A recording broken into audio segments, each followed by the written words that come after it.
Good morning. Welcome to this live broadcast of the National Assembly sitting morning session. This broadcast is brought to you by the Parliamentary Broadcasting Unit in conjunction with the Kenya Broadcasting Corporation. On the order paper this morning, there are a number of bills that will be read for the second time. There is the Employment Amendment Bill number 2, National Assembly Bill number 79 of 2019. This one is by Honorable Gideon Keter, and it will be a resumption of debate interrupted on Wednesday, September of 29th, 2021 in the morning sitting. There is also the Pensions Amendment Bill number 26 of 2020. This one is by Honorable Didmas Baraza. Another bill that will be read for the second time is the Community Health Workers Bill. There's also the Information Communication Technology Practitioners Bill, among other bills. This morning, the National Assembly members will be considering a report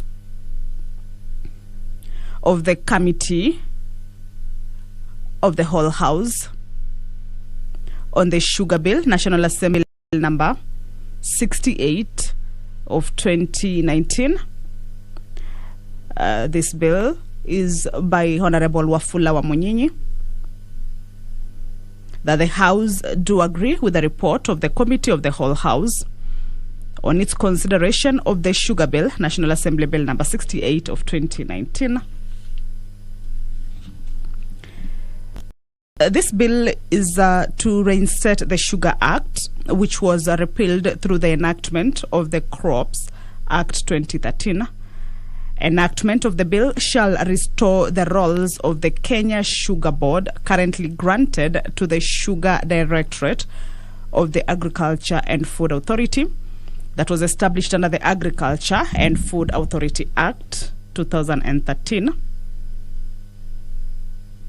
The bill goes ahead to say that since 2013, ineffective stewardship of the sugar industry by the Agriculture and Food Authority has contributed to a number of issues, such as non-payment of farmers by public sugar companies, increased cost of sugar production, declining land acreage under sugar, lack of markets for sugar, failure to control imports and exports of sugar.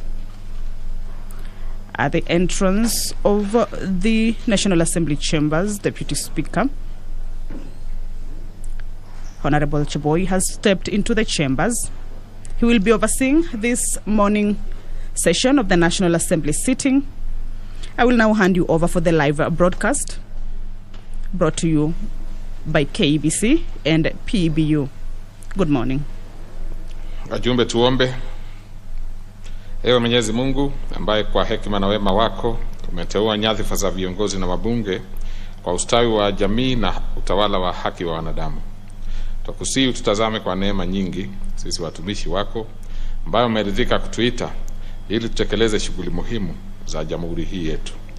Tukuomba ututeremshie baraka zako sisi tuliokutanika hapa, na utujalie tuyatende na kufikiria mambo yote yatakayofikishwa mbele yetu kwa njia ya haki na uaminifu, ili utukufu na sifa zako ziendelezwe, na ili kustawisha amani, ufanisi na heri ya nchi hii yetu, na wale ambao haja zao umezikabidhi mikononi mwetu. Amen.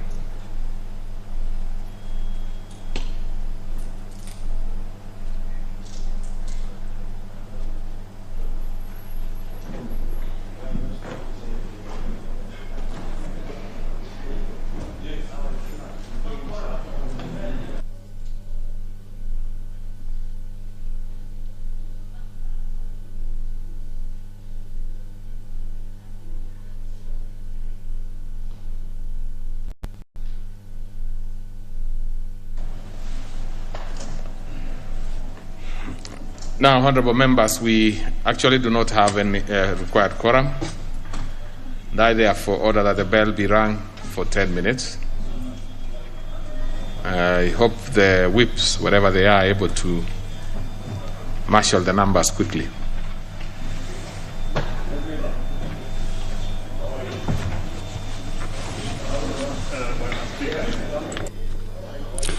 This is the live broadcast of the National Assembly morning session. Deputy Speaker of the National Assembly, Honorable Moses Cheboy, has entered the chambers, but the House does not have the requisite numbers to kick off House business. Therefore, he has ordered for the bell to be rung for 10 minutes. According to the House standing orders, at least to enable members who are running late for this morning session to be able to show up and enter into the chambers for the normal business to kick off. On the order paper this morning, members of the National Assembly will be considering a report on the Committee of the Whole House on the Sugar Bill, a bill that was moved by Honorable Wafula Wamunyinyi, that the House agree with the report of the Committee of the Whole House on its consideration of the Sugar Bill, National Assembly Bill number 68 of 2019. A question will be put after the bill has gone for the third reading. This will allow members to be able to vote on whether to accept or reject that particular report. But a quick look at the principal objective of this bill is to reinstate the Sugar Act, which was replaced through the enactment of the Crops Act 2013. Enactment of a bill shall restore the roles of the Kenya Sugar Board currently granted to the Sugar Directorate of the Agriculture and Food Authority that was established under the Agriculture and Food Authority Act 2013.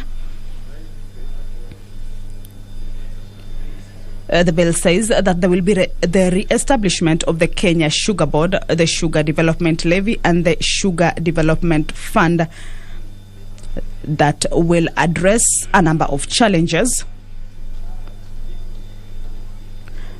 that are said to have been contributed by ineffective stewardship of the sugar industry by the Agriculture and Food Authority. Some of the challenges that have been highlighted and that need to be addressed is lack of research and cane development initiatives, poor management of sugar companies, failure to control imports and exports of sugar, lack of markets for sugar, declining land acreage under sugar, increased cost of sugar production, non-payment of farmers by public sugar companies.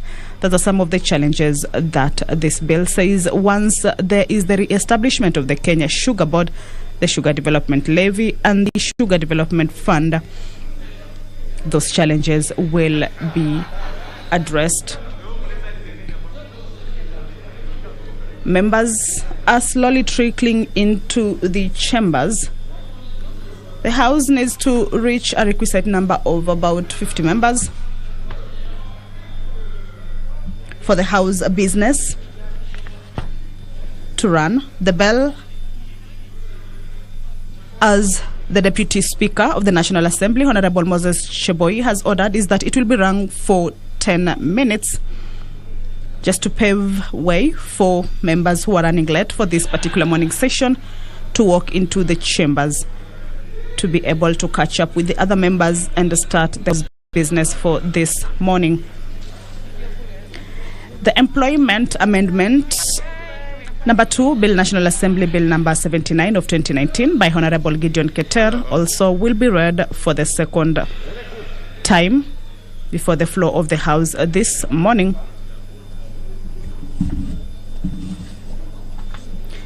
It will be a resumption of interrupted debate of Wednesday, 29th, 2021, the month of September. And the objective of the bill is to amend Section 9 of the Employment Act in order to mandate an employer to carry out background checks on prospective employees upon granting an offer of employment. Many of the unemployed consist of persons below the age of 35 years and as a result are unable to afford clearance certificates required by employers for purposes of employment.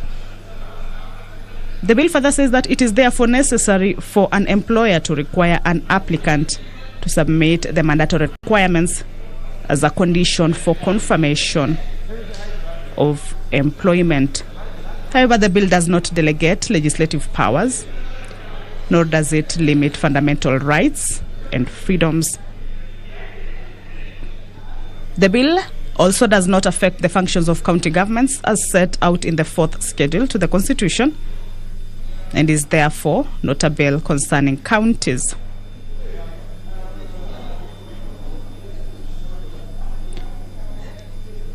The authors of this bill further say that the enactment of this bill may occasion additional expenditure of public funds. This bill is by Honorable Gideon Keter, and it will be a resumption of a debate interrupted on Wednesday of 29th September 2021. We also have the Pharmacy and the Poisons Amendment Bill 2021, which is among some of the bills that will be read for the second time this morning. This is by Honorable Alfred Kipto Keter. And this bill is to amend the Pharmacy and Poisons Act to prohibit the sale or dispensing of medicine without a written prescription from a registered health practitioner. This is aimed at safeguarding the health of all Kenyans and encourage them to always seek medical attention from qualified health practitioners, notwithstanding that an ailment may be considered as minor. Sale of over-the-counter medication has always encountered self-diagnosis of ailments without the benefit of medical advice from a health or medical practitioner. This is said to endanger the lives of those who may consume harmful medication, suffer adverse reactions, or even develop drug resistance owing to abuse or misuse of certain medications like antibiotics. This bill will be read for the second time before the floor of the House this morning. As you can see, members are slowly trickling in there. The bell is at this particular time ringing for about 10 minutes. The session was supposed to start at around 9:30 as usual, but the quorum of the House has not been reached. The requisite number is yet to be reached, compelling the Deputy Speaker of the House, Honorable Moses Cheboy, to order that the bell be rung for 10 minutes for members to continue getting into the chambers to enable the House kick off its business this morning.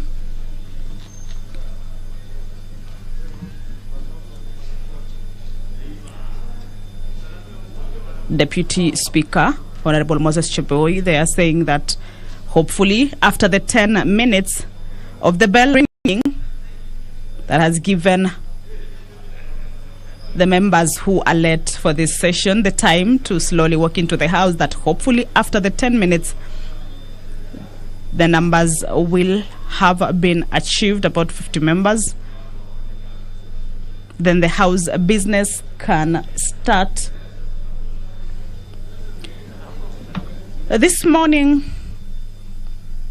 pursuant to the provisions of Standing Order 42A5, the following members will be allowed to ask questions to relevant authorities. We have the member for Tharaka, Honorable Gitonga Murugara, is expected to ask the Cabinet Secretary for Interior and Coordination of National Government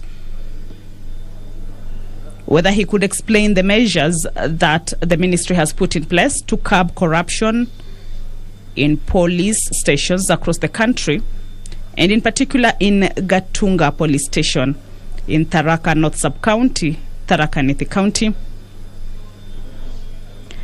Also, member for Tharaka will pose a question to the Cabinet Secretary for Interior and Coordination of National Government to tell what mechanisms the ministry has put in place to ensure that investigations are carried out and action taken against individual police officers, administrators, and other cadres of security personnel and management who engage in order, members, order. We still have not gotten the required. We are just short of it, so I am going to give another 5 minutes.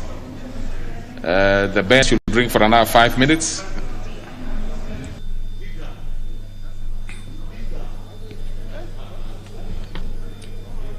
Another 5 minutes for the bell to be rung. The first 10 minutes have lapsed, but the quorum for the members has not been achieved. Again, prompting the Deputy Speaker, the Honorable Moses Cheboy, to order for the bell to be rung for another 5 minutes to enable the House reach the requisite numbers for the business to kick off this morning. According to the standing orders of the House, a quorum of the House or of a committee of the whole House shall be 50 members for the commencement of the House. So 50 members should be in the House before the session kicks off. And now that the business has not started, then that means members are less than 50 in the House this morning. And we shall keep waiting for the members to trickle into the House if the business for this morning is to kick off. And if there is not a quorum present when the chair is taken, at the time appointed for the meeting of the House, in this particular case, it was supposed to start at 9:30. Then the Speaker shall order for the bell to be rung for 10 minutes. And if no quorum is present at the expiration of the 10 minutes, the Speaker may direct that the bell be rung for a further 5 minutes. Standing orders continue to say that if there is still no quorum present after the second 5 minutes, the Speaker shall adjourn the House forthwith to the next sitting. So basically what we are waiting for now for the business to start at the National Assembly chambers is a quorum of about 50 members. We haven't achieved that yet, so business cannot kick off according to the standing orders. But this morning, if the numbers are achieved, then we shall see. We should quickly get one more member, and then we are set. One more member is required for the requisite number of 50 members to be achieved. So there, hopefully one will be walking in shortly.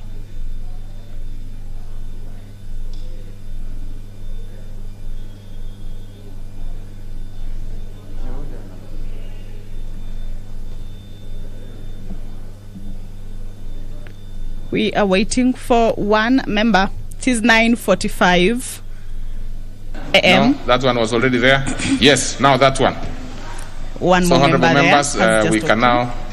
I'll now hand you over to the live broadcast. My name is Kamchebenza. Enjoy the rest of your viewing. Administration of oath.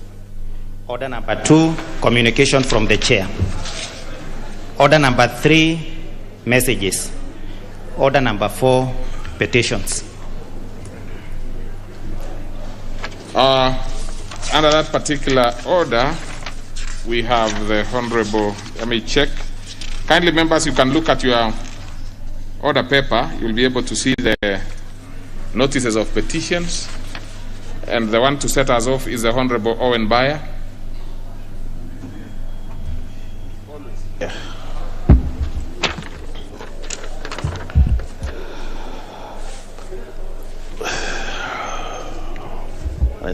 Okay. I, the undersigned, on behalf of the family of Mrs. Teresia Wambui Casey of Dabaso Ward in Kilifi North Constituency, draw the attention of the House to the following. that Mrs. Teresia Wambui Kesi acquired the parcel of land registered in 1987 as LR 150660 Gede Kilifi, title number CR 32236, under a 99-year lease. That she later subleased it to ESO Kenya Limited for a period of 25 years commencing from 1st February 1999 at a cost of 1.5 million. That in 1999, ESO Kenya Limited was sold out, its name changed to Mobile Kenya Limited, after which a sale agreement was signed by Mrs. Casey and the new proprietors, namely Libya Oil Kenya Limited, which she assumed was for the existing lease. That by then ESO Kenya Limited had taken the lease title from her to enable them get approval for constructing a petrol station on the site, and the title deed is still in the custody of Libya Oil Kenya Limited, which is now referred to as Oil Libya Kenya Limited. That upon realizing that she had been shortchanged by Libya Oil Kenya Limited through reduction of sale price from Kenya shillings 7.5 million to Kenya shillings 3.8 million, and that the land was to be sold to the farm before expiry of the 25-year lease, Mrs. Casey changed her mind and declined to sell the land. That despite declining to sign the transfer of lease, she was shocked later on to find that from the Mombasa Land Registry that an irregular transfer had already been effected to Libya Oil Kenya Limited without her knowledge, using a forged signature to the effect that she was the transferor. That following her complaints, the registrar at Mombasa Land Registry issued a notice dated 4th of May 2017 requiring Oil Libya Kenya Limited to have Mrs. Casey reinstated as the registered owner, but the firm ignored the notice. That the matter was forwarded to the Director of Public Prosecution, who on 23rd March 2021 this year recommended that the title be reinstated to Mrs. Casey, but the directive has not yet been effected. That efforts by Mrs. Casey to address this matter with relevant authorities have borne no fruit, and that the issues in respect of which this petition is made are not pending before any court or any constitutional or legal body. Now, therefore, your humble petitioner prays that the National Assembly, through the Departmental Committee on Lands, 1, establishes the reasons why the Ministry of Lands and Physical Planning has not yet acted on the matter, despite the clear evidence of fraud in the transfer of ownership. 2, secures the invocation of Section 79(1) and 2 of the Land Registration Act 2012 by the Cabinet Secretary for Lands and Physical Planning in order to expunge the fraudulent entry from the records and reinstate the parcel of land registered as LR 150660 Gede Kilifi, title number CR 32236 to Mrs. Teresia Wambui Kesi, and makes any other recommendations it deems appropriate in the circumstance of this petition. And your petitioner will ever pray. Thank you very much, Mr. Speaker. Thank you very much. And even as I refer to the relevant committee, first let me give the member from Beere, the Honorable Njagagwa Muriuki, who is actually represented today by the member for Tharaka, yes, to put forth his petition, and then we can give a few members to, raise issues on both. Right. Proceed, the Honorable Morogara. Thank you very much, Mr. Speaker. Mr. Speaker, allow me on behalf of the Honorable Muriuki Njagagwa, MP Beere constituency, to present this petition on his behalf. It's a petition regarding interferences in the matter of revival of the United Insurance Company Limited. I, the undersigned, on behalf of concerned shareholders, policyholders, and employees of United Insurance Company Limited under statutory management, draw the attention of the House to the following. Number one, that United Insurance Company Limited, UIC, was incorporated on 28th April 1983 as an insurer to carry out all types of insurance business, which business the company undertook until 2004 when its fortunes dwindled. Number two, that in 2005, the Commissioner for Insurance put the company under statutory management and appointed Kenya Reinsurance Corporation, Kenya Re, as the statutory manager to facilitate the company's winding up. That following an audit of UIC, Kenya Re recommended its liquidation on account that the company was insolvent with an approximate value of 1.2 billion Kenya shillings in debt and unsettled claims which it was incapable of settling. Number four, that shareholders disputed the findings by Kenya Re, which they accused of being conflicted and subjective because Kenya Re owed UIC about Kenya shillings 160 million. Number five, that subsequent to the shareholders' complaint, the court ordered an independent audit and Deloitte Kenya was appointed to conduct the audit. Number six, that contrary to the findings by Kenya Re, the audit by Deloitte established that UIC was indeed solvent by approximately Kenya shillings 1.3 billion, hence it could be revived. That following the High Court's nullification of Kenya Re's statutory management, the Commissioner for Insurance appointed Mr. Evanson Munene Waruyu as the new statutory manager in 2014. That a subsequent audit conducted by the new statutory manager reaffirmed the findings of Deloitte that UIC was solvent, hence it was not necessary to liquidate it as previously recommended by Kenya Re. That on the strength of the positive audit returns by Deloitte and Mr. Evanson Munene Waruyu, the company's shareholders and the statutory manager agreed on a joint settlement proposal on statutory management to the effect that the company was capable of being revived and its liquidity enhanced through careful partial disposal of its assets.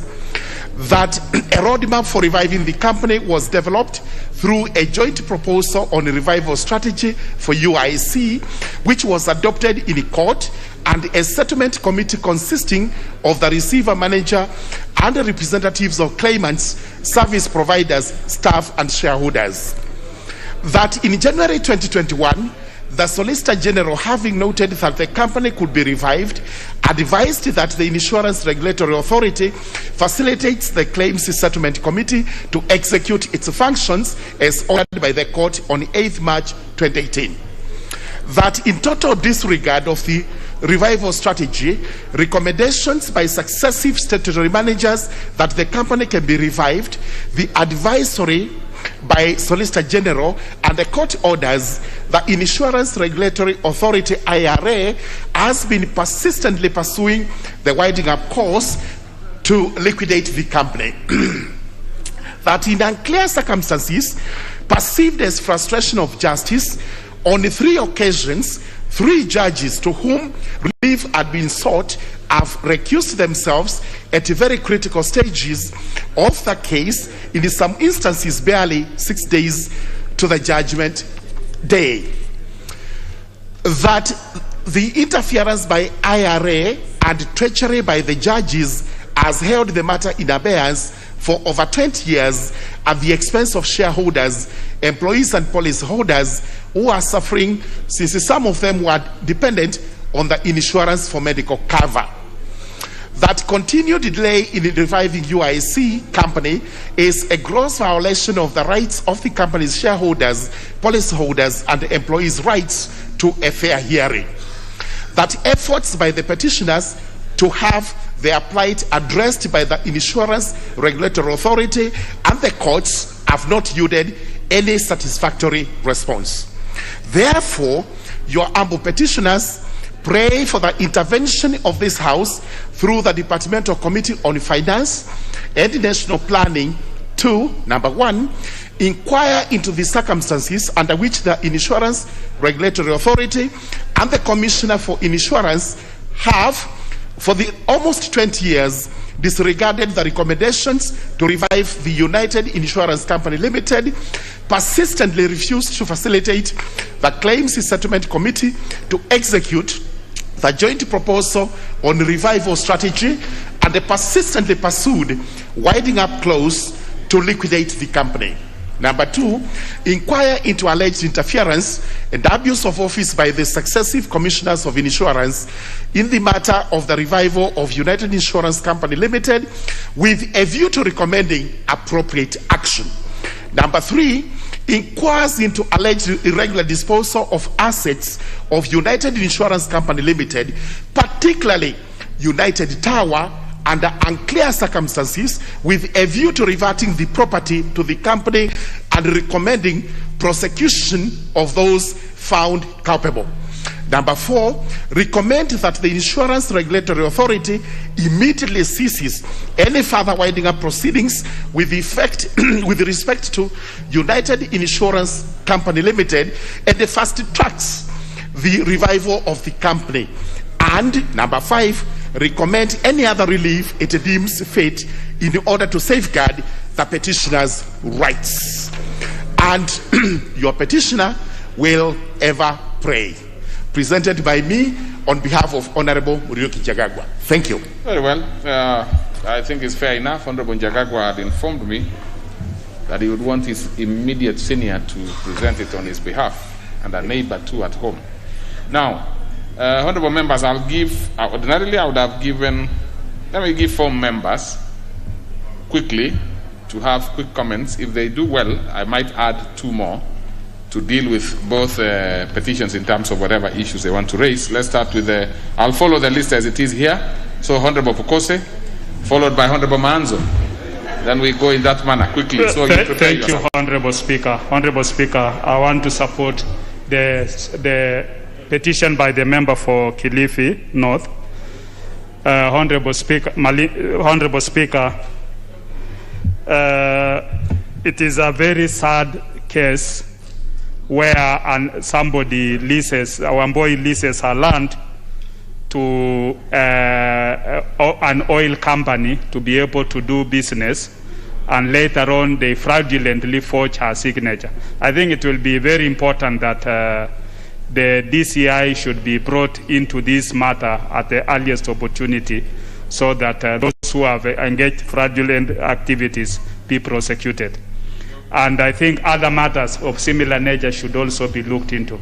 Thank you. Honorable Speaker, on the petition by Honorable Njagagwa, so that other members can also get on the petition by Honorable Njagagwa, Honorable Speaker, we are aware of many insurance companies that have collapsed, and they have collapsed with people's assets, with people's money, and I think this should be able to set a good example. Thank you, Honorable Speaker. Now, the rest of the membership, please make up your mind on which petition you want to speak to. Honorable Manzo.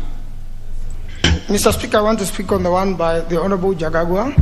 Mr. Speaker, the collapse of United Insurance, among many other insurance, which have ended up being managed by the statutory manager.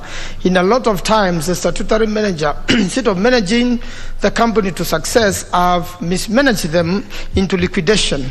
And in the case of United Insurance Company, it is clear that by its asset, it was very liquid, and in the first place, it should never have been sent to the statutory manager. It was a decision which was erroneous, Mr. Speaker. I really want to urge the committee to move very fast and anxiously, Mr. Speaker, owing to the fact that we are nearing elections, so that this company, which owes a lot of people money, including myself, can be able to stabilize and be able to pay those people who lost their money there. I thank you, Mr. Speaker. The Honorable Dawood. Thank you, Mr. Speaker. Mr. Speaker, I want to comment on the first petition by Honorable Owen Baya. Mr. Speaker, it's regarding Oil Libya, and Mr. Speaker, I would want to say I've been a dealer the family has been a dealer for Oil Libya for 50 years, and I even have a property which I've leased to Oil Libya, but I was never aware this kind of thing could happen, because what normally happens is any oil company, when they lease a station from you, they keep the title for 20 years, and they pay you while they're doing it every 5 years. And Mr. Speaker, apparently in this petition, it looks like the lady, Teresa, was selling the property to Oil Libya. And I think the committee would do well to see what kind of agreement there was for the sale. And if the sale did not go through, then when did the lady sign the transfer forms? Because I believe I was not asked to sign transfer forms. So how, in what circumstances she signed the transfer forms would be very, very important, Mr. Speaker. Thank you. Very well. Honorable Abo Mohammed. Captain. Asante Bwana Spika kunipatia na mimi nafasi na mimi nichangie katika hili ombi la Mheshimiwa Baya. Bwana Spika, ni vyema kuangalia kwa kina mambo ya ardhi.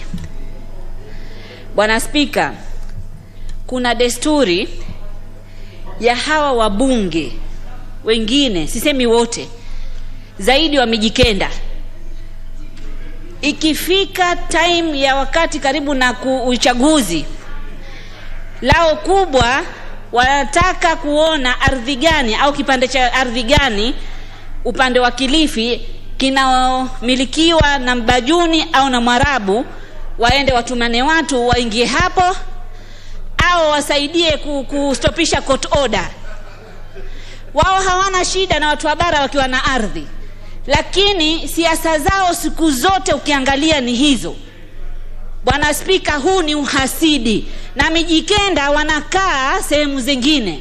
Lamu tuna Mijikenda, tawaheshimu, wana ardhi na ni haki zao wawe nazo, ni wa Kenya. Lakini wao badala kuonyesha maendeleo yao wamefanya kwa miaka 5, mambo yao ni kusimama kwa majukwaa.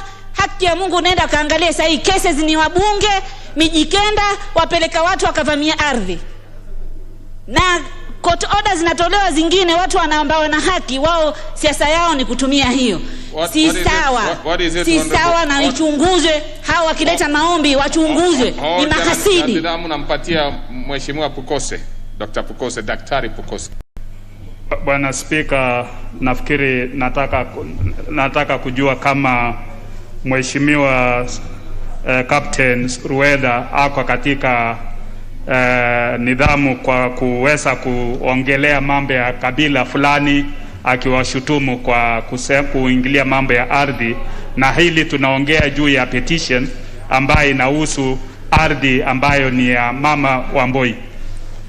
You are actually out of order, Honorable Captain Abo, because you see you are actually discussing your colleagues without a substantive motion. I mean, it would have been better, because this is a petition, so you simply create issues. You can actually go and participate in the petition hearing at the committee. But when you make such kind of allegation, it's something that you need to substantiate. And you cannot substantiate just on your rising and substantiating. You need a substantive order. A substantive, yeah. Yes, Honorable Baya, yeah? Mr. Speaker, I think it's very unfortunate, the remarks that have been made by the Honorable Obo, who I have a lot of respect for, that such kind of remarks bring a lot of tension in the coast between the Mijikenda and other people they have lived comfortably with for many years. Individual instances or idiosyncratic instances should not be construed as something that is one community pitting the other. The people of the coast have lived for many years, and I think Honorable Obo herself has benefited, and I think has been elected by votes from the Mijikenda. It is very unfortunate that she can come to this chamber to condemn the representatives of the Mijikenda and also to condemn the Mijikenda people that also live in Lamu County, for who, you know, it's a very unfortunate. It would be nice if Honorable Obo actually withdraws those remarks against the members of parliament from the Mijikenda community and also against the Mijikenda. It would be in order that she withdraws. Honorable Captain Abo, you will have to withdraw that statement. And if you have very concrete evidence, you should file a substantive motion and then you can discuss it. So let's have you withdrawing it unconditionally. Bwana Spika, hii ni nyumba ya record. Angalia petition zao zote wanaoleta hapa. ni kuhusu Arabu wanaoishi coast na wao pia ni wa Kenya. Bwana Speaker, I will not withdraw. Now let me tell you, Captain, I am now serving my fourth year as a Deputy Speaker. I've never asked a member to leave. I really don't want to start with you at all. Because one, the kind of petition I'm looking at here, Captain, has something to do with a limited company, which is Oil Libya. That cannot be a group or some ethnic community. I mean, it is not something that we should play politics about it, Honorable Abo. Just withdraw. Just withdraw, file a substantive motion, take your evidence to the committee when they are bringing these things. It's the only easiest way to do it. I do not want to break my record. Please, you will have to withdraw. Bwana Speaker, mimi nakuheshimu sana, lakini nikiwithdraw itamaanisha kisivyo wanavyofanya kina Honbaya. It is not about kama wanafanya ama hawafanyi. It is about the procedure you are using to raise that matter. It's the procedure. I do not know whether it is happening or not, but as far as I'm concerned, if you want to discuss any member here, you have to have a substantive motion. It is in your standing orders. So you are not withdrawing the fact that one member or the other has not done this. You are actually withdrawing because you have raised it, and in any case, you are actually giving a sweeping statement about a big group of members. I do not think you want to go that direction. I don't think you want to go that direction because in this August House, we respect each other. And by the way, you have nothing to lose by withdrawing and apologize. You have nothing to lose. You can go and raise those other issues at the committee level, or you raise it differently, not in the manner you have done. I'm sure you will be very, very uncomfortable proceeding with this, but I've just told you to simply withdraw. It is a simple thing. You have nothing to lose. But we have decorum of this house to keep. We have decorum to keep. You can imagine if somebody, the Honorable Abo, discussed you as an individual, leveled all sorts of accusations. You would want them to substantiate. You would want them to do that. I don't think you want to do to others what you would not expect them to do to you. And by the way, as I've said, I have no evidence one way or the other. The only thing is that I cannot accept and I cannot allow you to take an opportunity I've given you to discuss something to issue very wild allegations against your colleagues. I don't think I will accept that. So you will have to withdraw.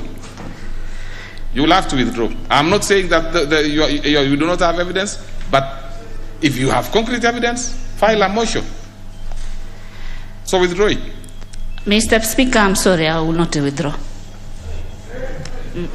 Sheria zichukuliwe, lakini hii ni petition na petition zingine wanaleta nyingi ataka ijulikane hii mtindo wao si mzuri. Especially kuna watu wanaumia kule, especially wakati wa election ndio wanafanya hizi vituko.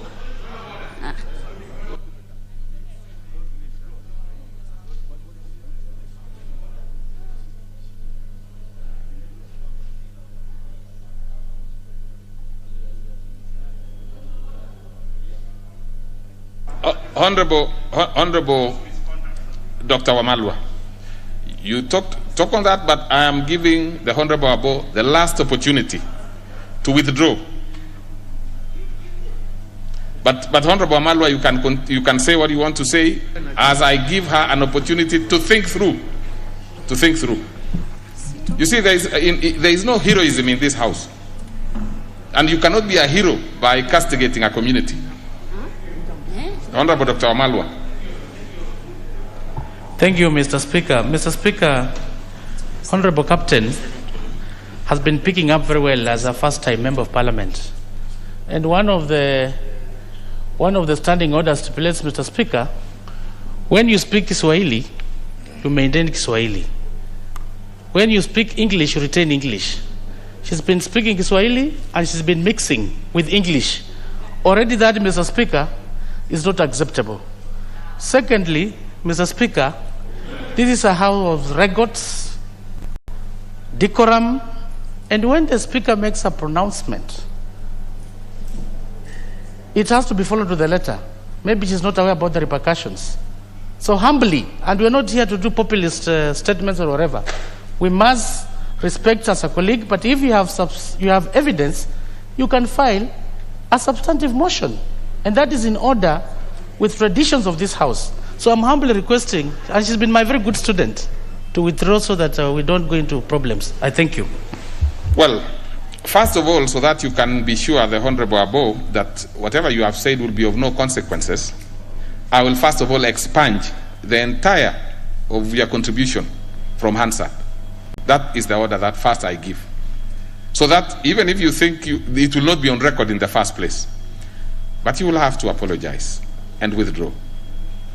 I think, sometimes honorable members, and I see some members, maybe fairly new, would think that out of what you say here might be of use back at home. It is of no use at all.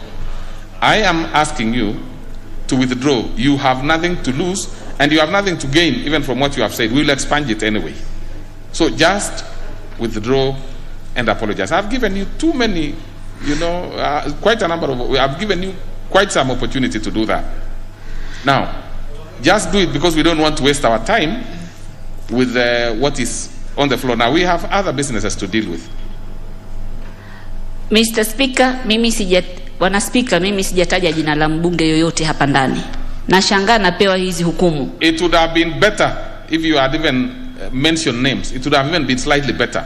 Now you have given a blanket accusation of a community or a community of members here. That is worse. That is worse. Unless you do not know what Mijikenda means. You know it's a community. I thought you are from Coast yourself. And really, I think I'm engaging you unnecessarily. Just withdraw, or I take the decision I've made, I'm going to make it very quickly. Really, I don't think we need to waste time on that. Nimesema waziwazi si wote. It does not matter. It does not matter. You did not say that. What I've just said is that you need to withdraw. I have not thought that you are that difficult. Really, you don't look that difficult. Just withdraw. I don't want to take any. I would be very, very reluctant to take any step that I want to take. Please, just withdraw. Nitaleta ushahidi. Niko tayari kuleta ushahidi. I'm not interested in that. You will prepare the motion that will create those circumstances, those evidences that you want to bring. You will have an opportunity, but in the meantime, just withdraw. And then you can bring your evidence substantively. Just withdraw. Just withdraw. Just withdraw. Just withdraw, Captain Abo. Just withdraw.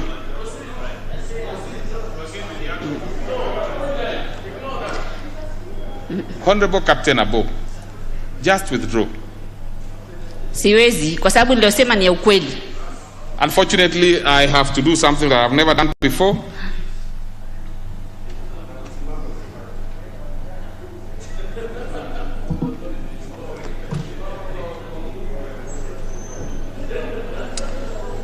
Captain Abo. Yes. Just withdraw. The consequences are not very good.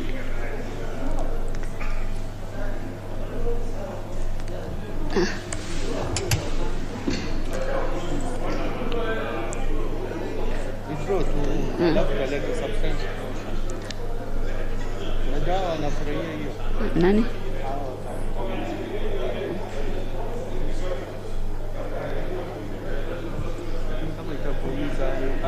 Itaniumiza, sitaki. Amezidi.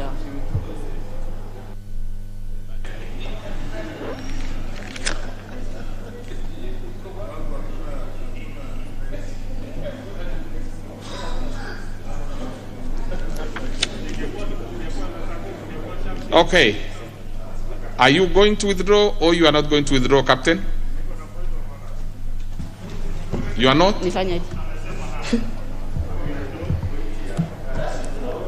I withdraw. Thank you very much.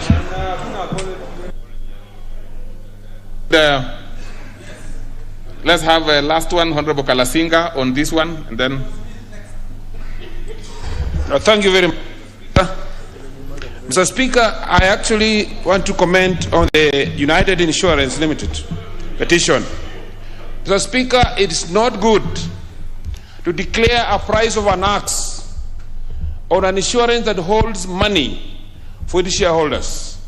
Mr. Speaker, the Kenya Re first owes this some money. It's very bad to wind up maybe for its own interest. So, Mr. Speaker, I support the petition. Thank you. Thank you. So, next order. Order number 5, papers.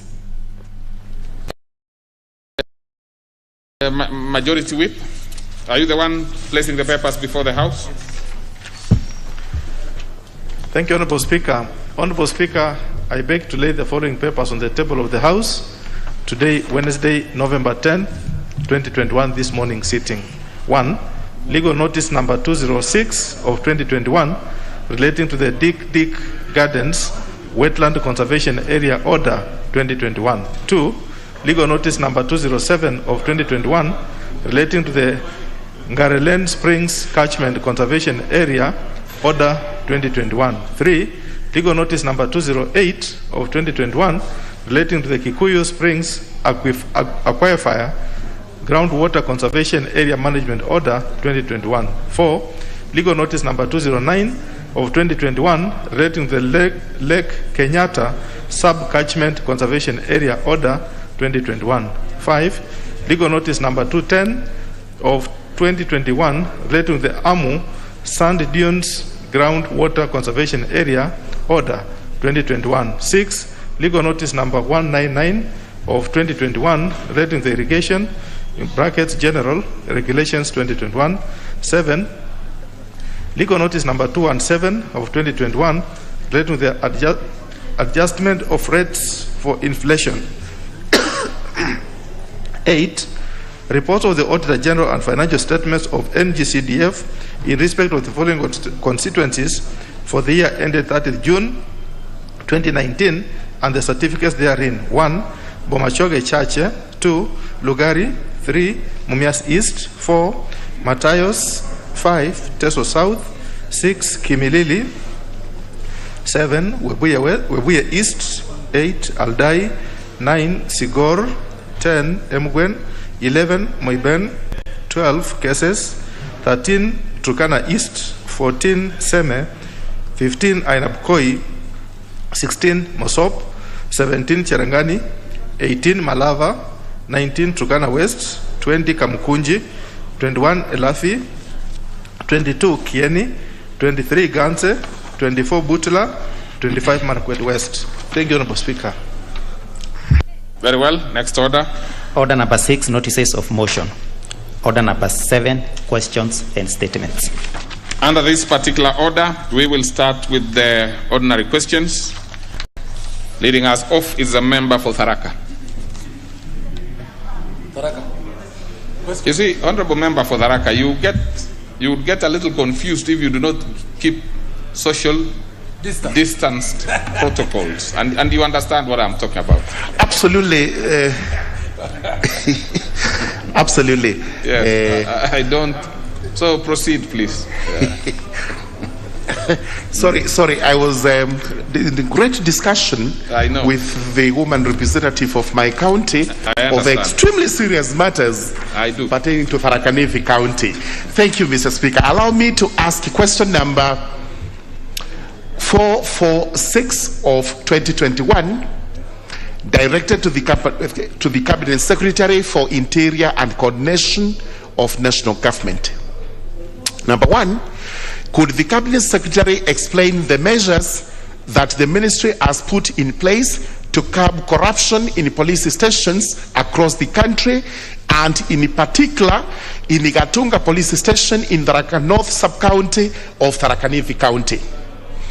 Number 2, what mechanism has the ministry put in place to ensure that investigations are carried out and action taken against individual police officers, administrators, and other cadres of security personnel and management who engage in corruption in the country, and in particular in the said police station?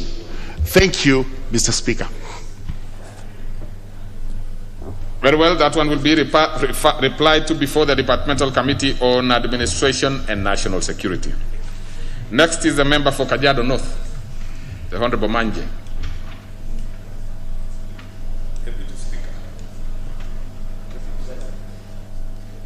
Can't see him. We go to the member for Rongo, the Honorable Abur.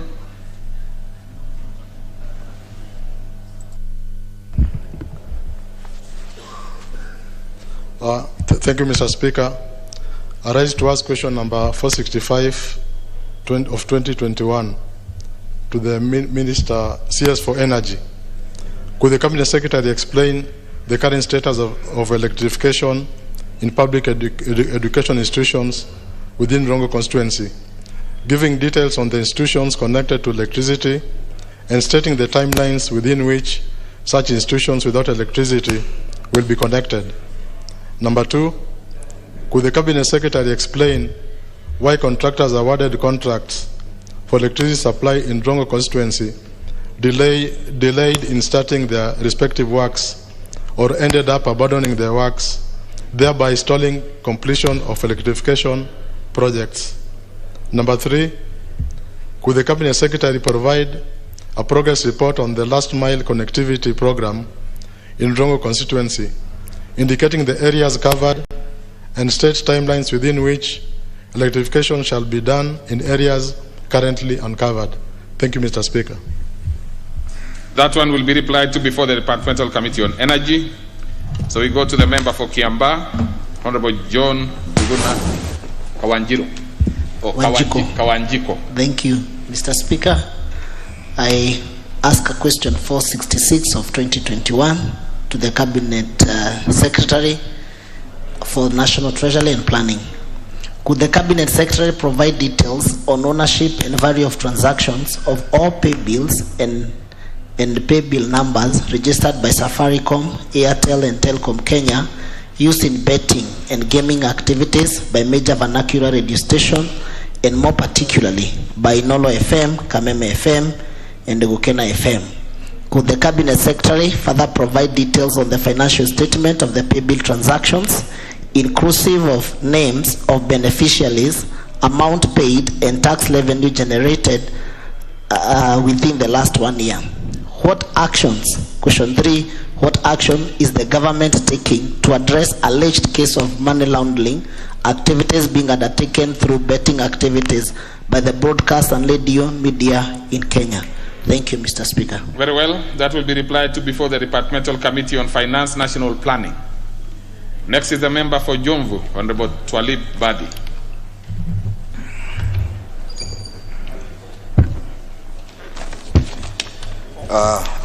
Thank you, Mr. Speaker. Mr. Speaker, I raise to ask question number 467 of 2021 to the Cabinet Secretary for Lands. Question number 1, Mr. Speaker, could the Cabinet Secretary explain the reason behind the sudden blockage of Maganda Road CR number 68111 in Jomvu constituency, despite the road having served the public for over 60 years? Question number 2, Mr. Speaker, under what circumstances has the blockage been undertaken and a wall erected with notwithstanding the fact that the road lies on public land LR number 3851/V1/MN, Mr. Speaker? Question number 3, Mr. Speaker, within what timelines shall the erected wall be demolished and the road restored to enable the residents obtain critical access to schools, hospitals, government offices and other social services, Mr. Speaker? Thank you. That one will be replied to before the Departmental Committee on Lands. So we go to the next segment of that particular order.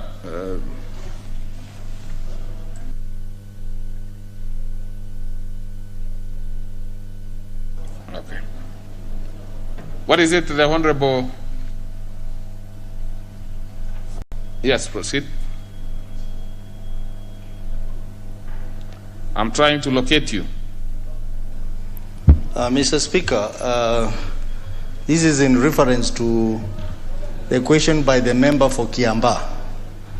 I have noticed that this question has been asked in the recent time. This is the third time.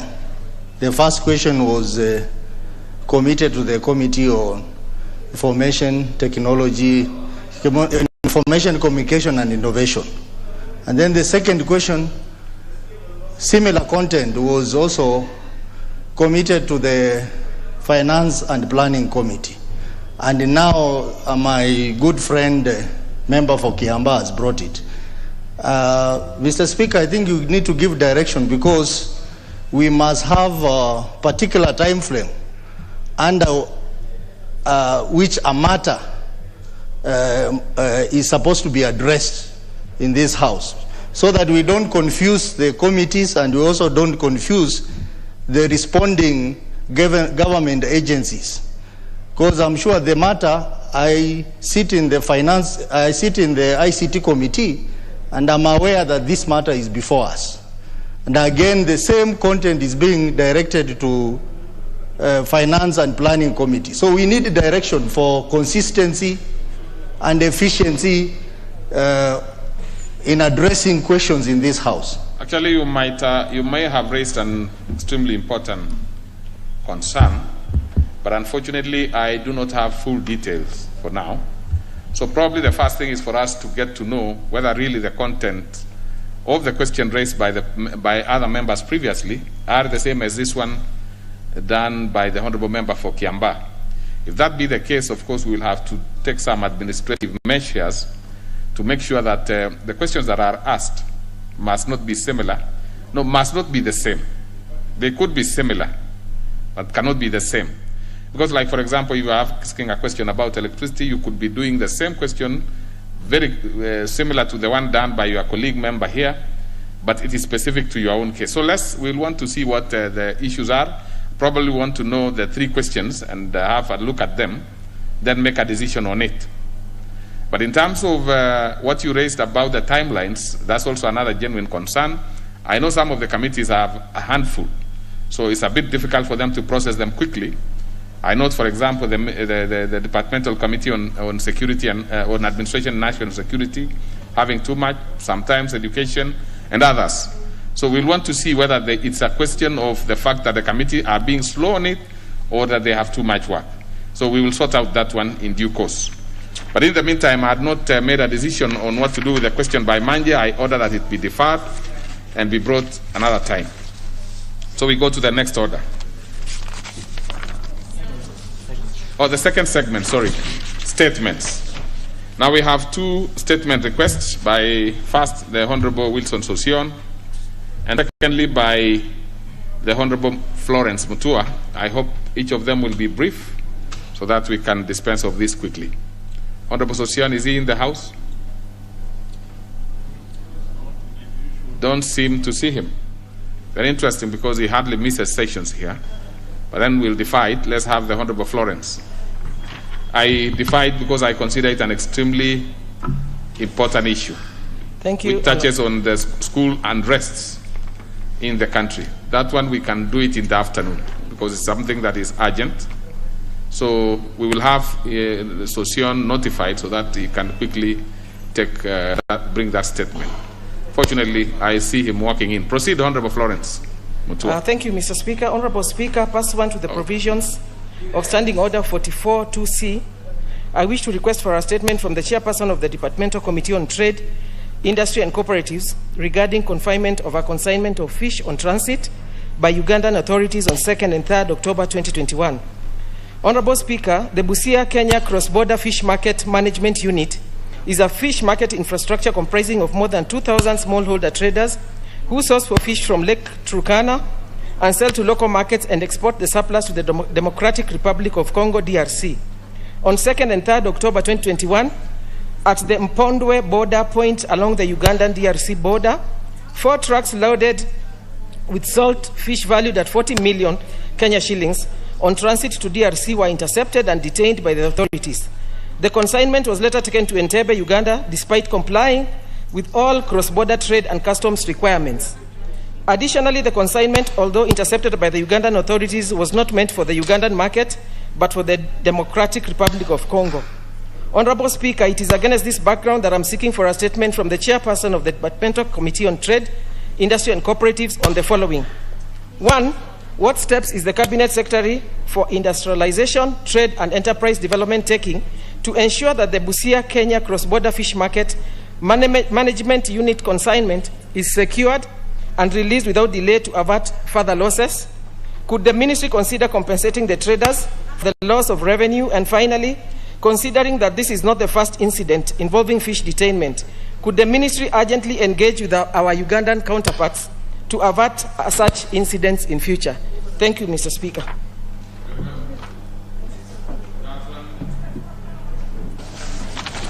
That one is referred to the relevant committee, which is the Departmental Committee on Trade, Industry and Cooperatives. So then we will go to the next order. Order, Honorable Caleb Kositany. Order. Okay. Order number 8, motion. Report of the Committee of the Whole House on the Sugar Bill, National Assembly Bill number 68 of 2019. Question to be put and third reading. We probably will not do that now. We will bring it back in the afternoon and dispense with it. So we'll go to the next order. Order number 9, the Employment Amendment number 2 Bill, National Assembly Bill number 79 of 2019. Second reading, resumption of debate. Honorable members, on this particular one we have 35 minutes. I know quite a number of members had spoken to this, so please, those members who would want to contribute, please press the intervention slot so that I am able to know that you have not contributed before, therefore you want to speak to it. Otherwise then I will call the, so we'll have, which members want to speak to this? I consider that by the fact that the Honorable Wanyonyi, you want to speak to this, you have not spoken before? Mr. Speaker, I think I was on the floor when I was contributing this. Just a minute so that we confirm. The Honorable Mbaka had a balance of 9 minutes. Now, is she in the House and is interested in contributing further to this? I do not see her, so we proceed with Honorable Wanyonyi.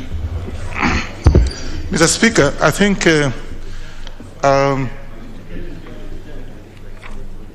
the bill actually talks about employment and asking for the clearance certificates for those who want, who have actually been offered opportunities to work in whatever company it is.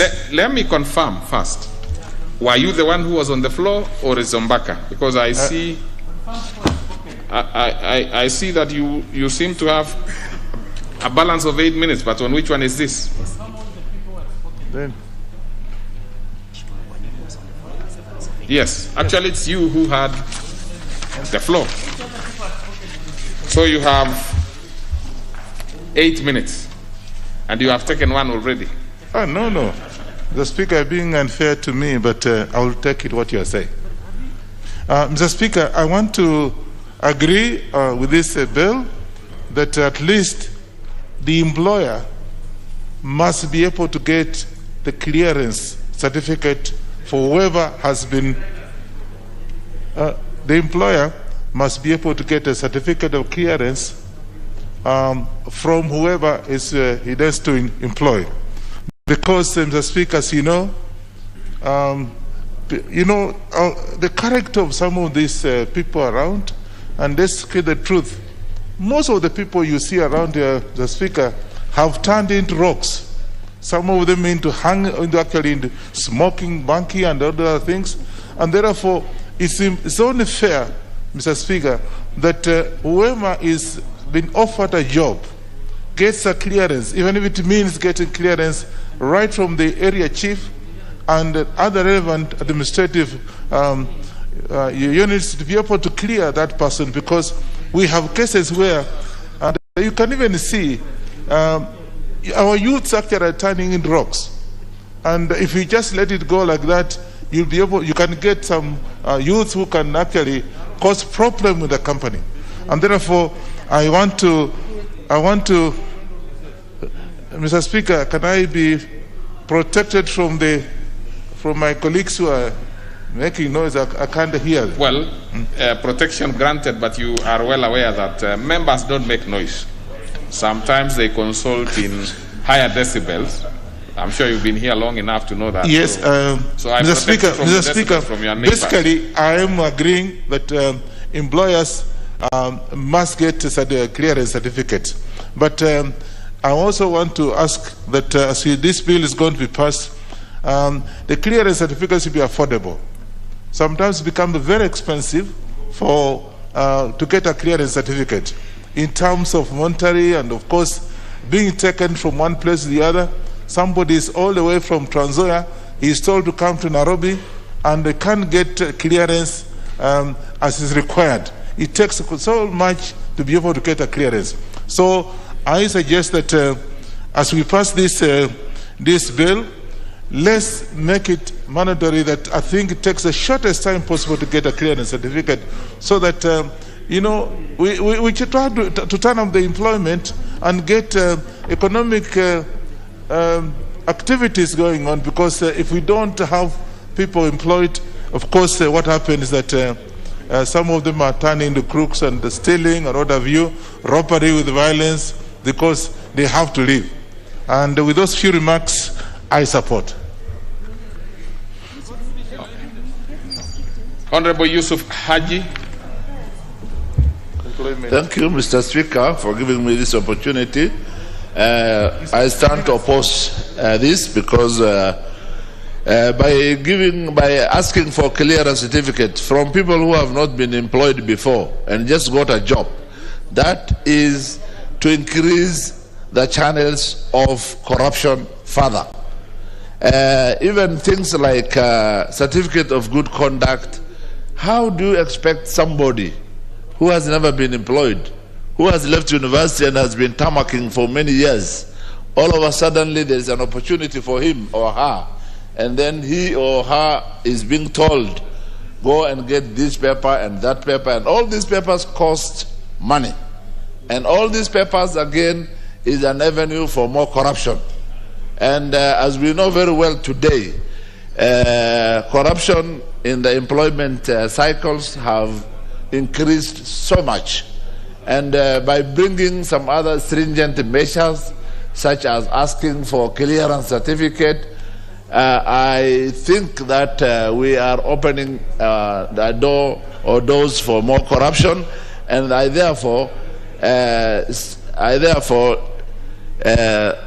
not therefore supporting this by asking new employees or people who have just been given opportunities to come up with clearance. Thank you. Gogo, Professor Honorable Dr. Gogo, member for Rangwe.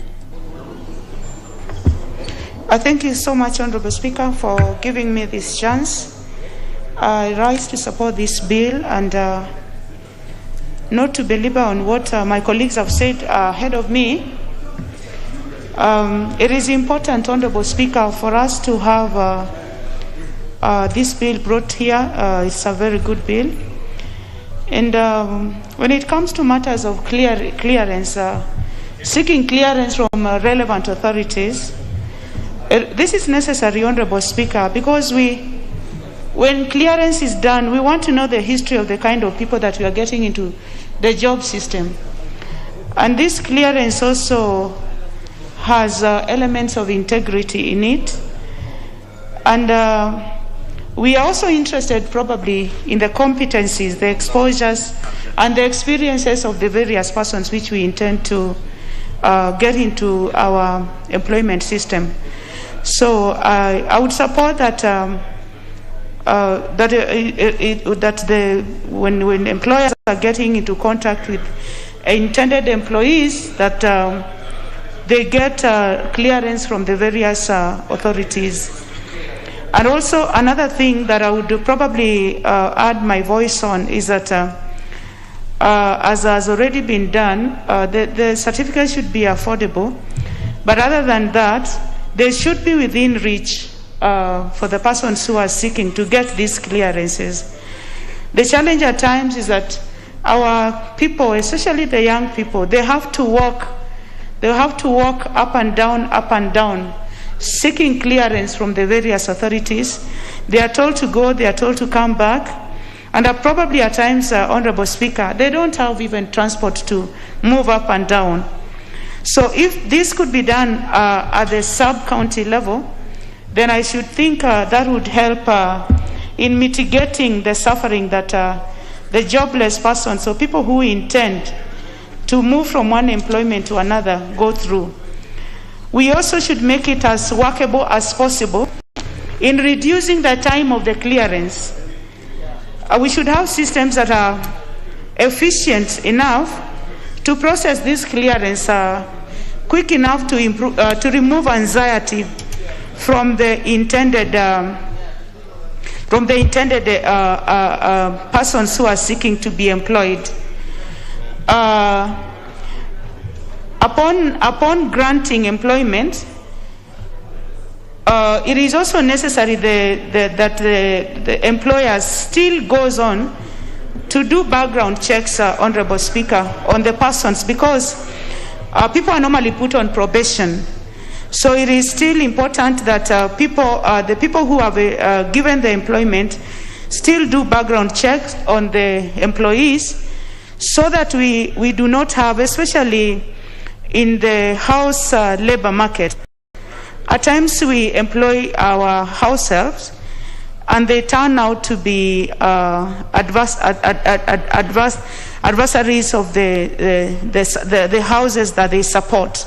So still some background check could still be done, and this would help in mitigating the very many evils that we see happening in our houses.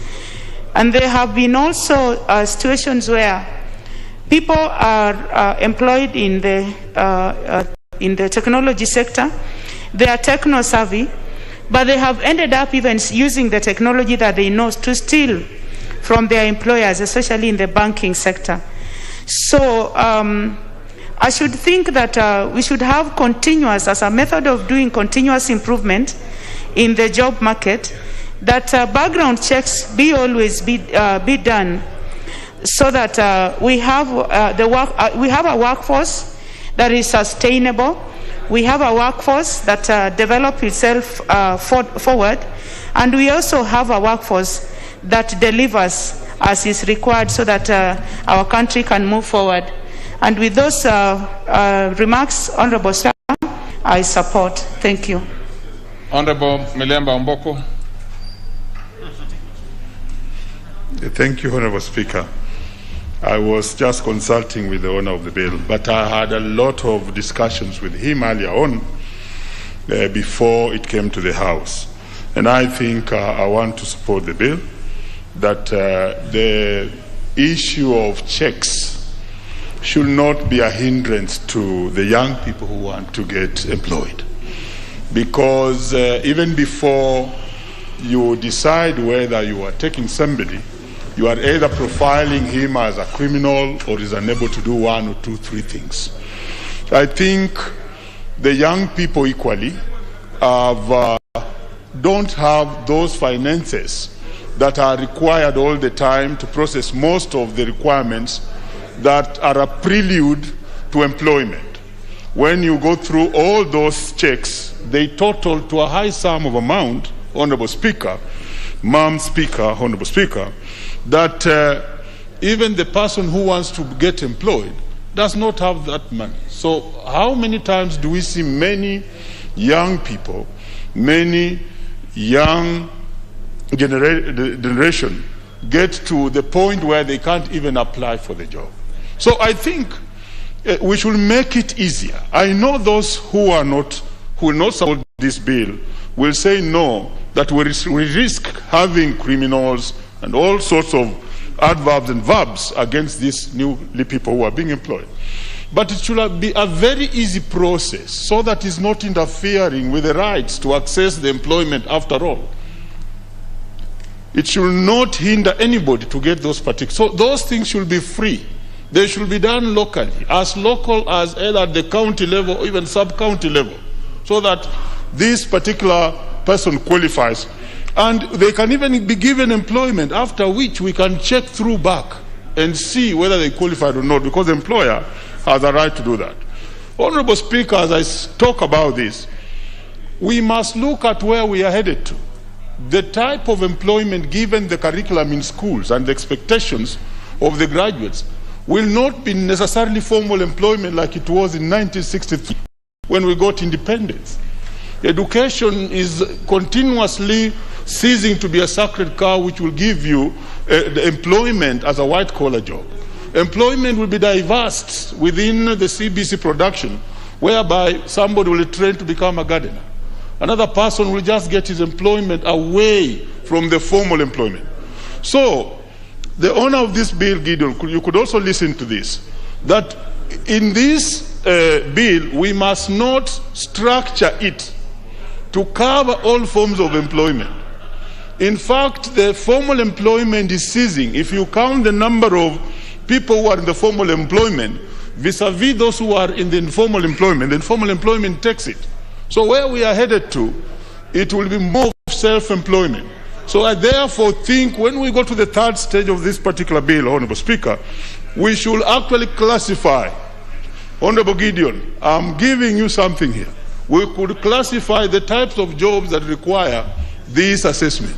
Because the informal sector, self-employment, and remember there's now CBC in schools, the kind of employment that will emerge will not require somebody to go through and do all those checks. So we should possibly in the third level identify the types of jobs that may require these checks after all. Otherwise, if we make a general law affecting the entire employment, then we shall just be possibly blocking certain that don't require this type of law after all. Thank you, Honorable Speaker, for this chance. Very well. The member for North Imenti, the Honorable Dawood Rahim. Thank you. But Honorable, if you have contributed this, yes, you're on intervention. I just want to know what is happening. Yeah, on intervention. What is your point of intervention?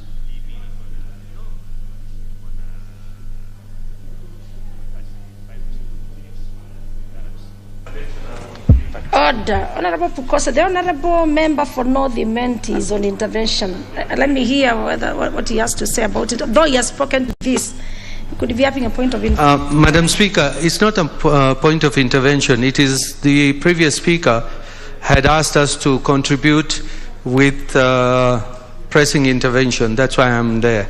Madam Speaker, I want to... Can I continue? Have you spoken to this? No, that's why I asked the clerk whether I had spoken. He told me I have not. So that's why... Order. Please allow him confirm, because we have a record of the same. And the clerk is with me and is stating that from the records, you've spoken to the employment amendment. If I have spoken, then I'm okay. Yes, National Assembly Bill number 79 of 2019, and it's on record. So for this matter, let me have the member for Matayos. The member for Matayos, Honorable Odanga. Thank you, Honorable Speaker. I want to start by supporting this bill, the Employment Amendment Bill number 2. Madam Speaker, I want from the onset to say that clearances and checks are very critical and important for employment, because you can't just bring into employment people who may not have been people of good behavior, people who have not been people of respect, and yet you want to bring them into employment. For instance, we are seeing what is happening in schools today. The kind of students who are burning school facilities, for instance, should not just be allowed to get into employment unless there is proof enough that they have been rehabilitated. And therefore, clearances are quite important. The only problem is that they should not be at a very high fees. If there is any fees, it must be very minimal, or in some cases, the fees should not be there at all, so that we have access to employment done freely for our children, able to access employment.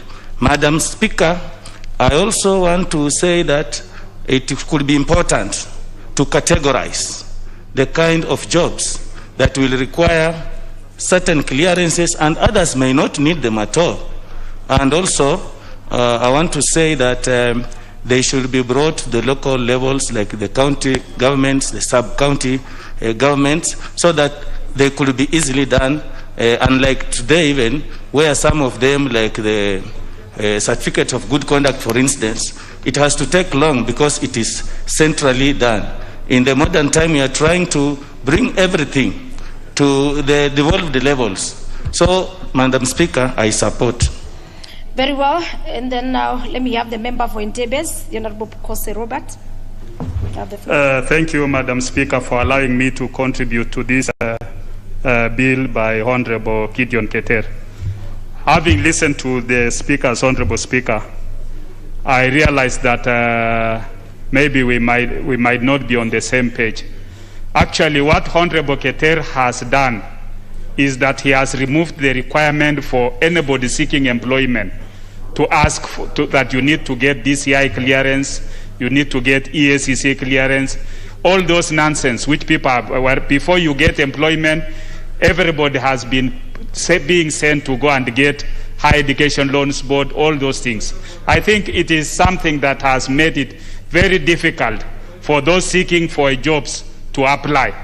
What Honorable Keter has done is that he has made it that once you've been you have been offered employment, now that is the stage at which you can be able to do your background check. Yeah, but you see, you'll find that so many people have been doing. When you are applying for employment, you do all that, but where does that money go? Even for the Higher Education Loans Board, does it go back to the Higher Education Loans Board? Does it the other one go to the DCI? Does it add any value to that? Kenyans have gone through a lot of suffering because for anybody seeking employment, you must get DCI clearance, you must get all this, and after you've done all that, you don't get the job.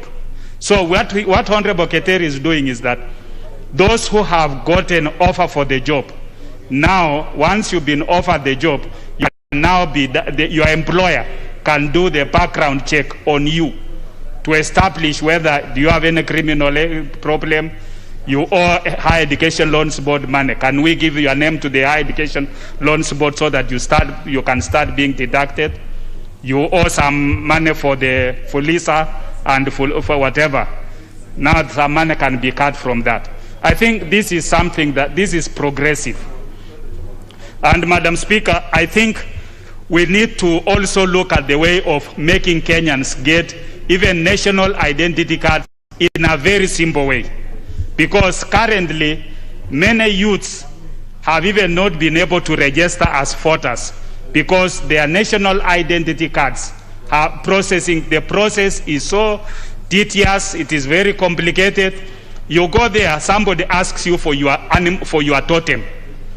Now, the younger generation do not know even which clan they belong to, which are their animal totems, and those kinds of things. Even the one asking you does not know his or totem, does not know which clan he belongs to. Why are we subjecting Kenyans to all those very difficult things?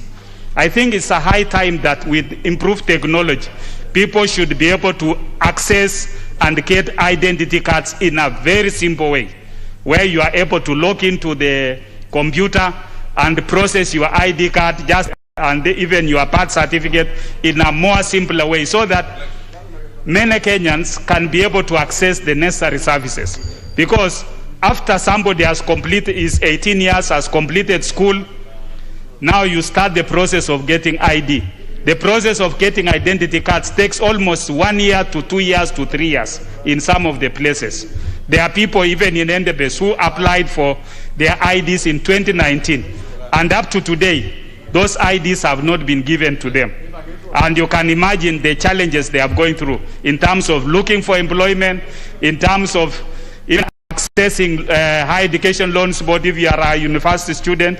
So we need to, what Honorable Keter has done is, I think, it's a progressive bill that needs to be supported by the House, and that should be able to make it more simpler for many Kenyans, especially the youths, to access employment. With those few remarks, I want to support.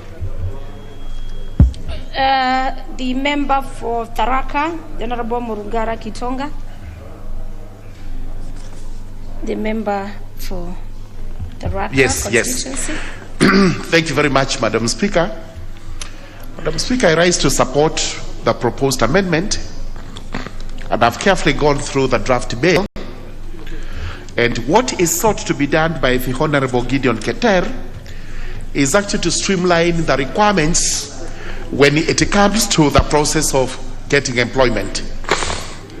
Notably, the job seekers are young persons who possibly do not have an income, as most of them may be from the very low backgrounds where income is a problem. The net effect is that as they go to do the interviews, they are required to carry multitudes of clearance certificates for which huge payments have been made to the government so that they could obtain those certificates. The problem we have in the country is multitudes and multitudes of taxation. Everybody, including one who is not employed, is actually paying taxes, because these monies that we pay towards clearance certificates are actually forms of taxation so that the government can raise revenue. I think this is the wrong way of raising revenue, and in my view, the process that has been proposed here is actually what is acceptable to the country and also for the good of the people. Number one, for those who go for interviews need not carry any clearance certificate where payment is required. It means that you simply carry documents that you got from inception, including school certificates, living certificates, birth certificates, and such other simple documents. However, because of track record, and especially as societies change, as an employer intends to offer a contract of employment to an employee, it now becomes important to conduct a background check. And this is where those certificates that require payment are now to be produced. And because employment is being offered, and there are many ways of obtaining this, including advancing the monies to the intended employees, then the employees can now produce the certificates to show that they have good conduct, that they've not been corrupt, that they've not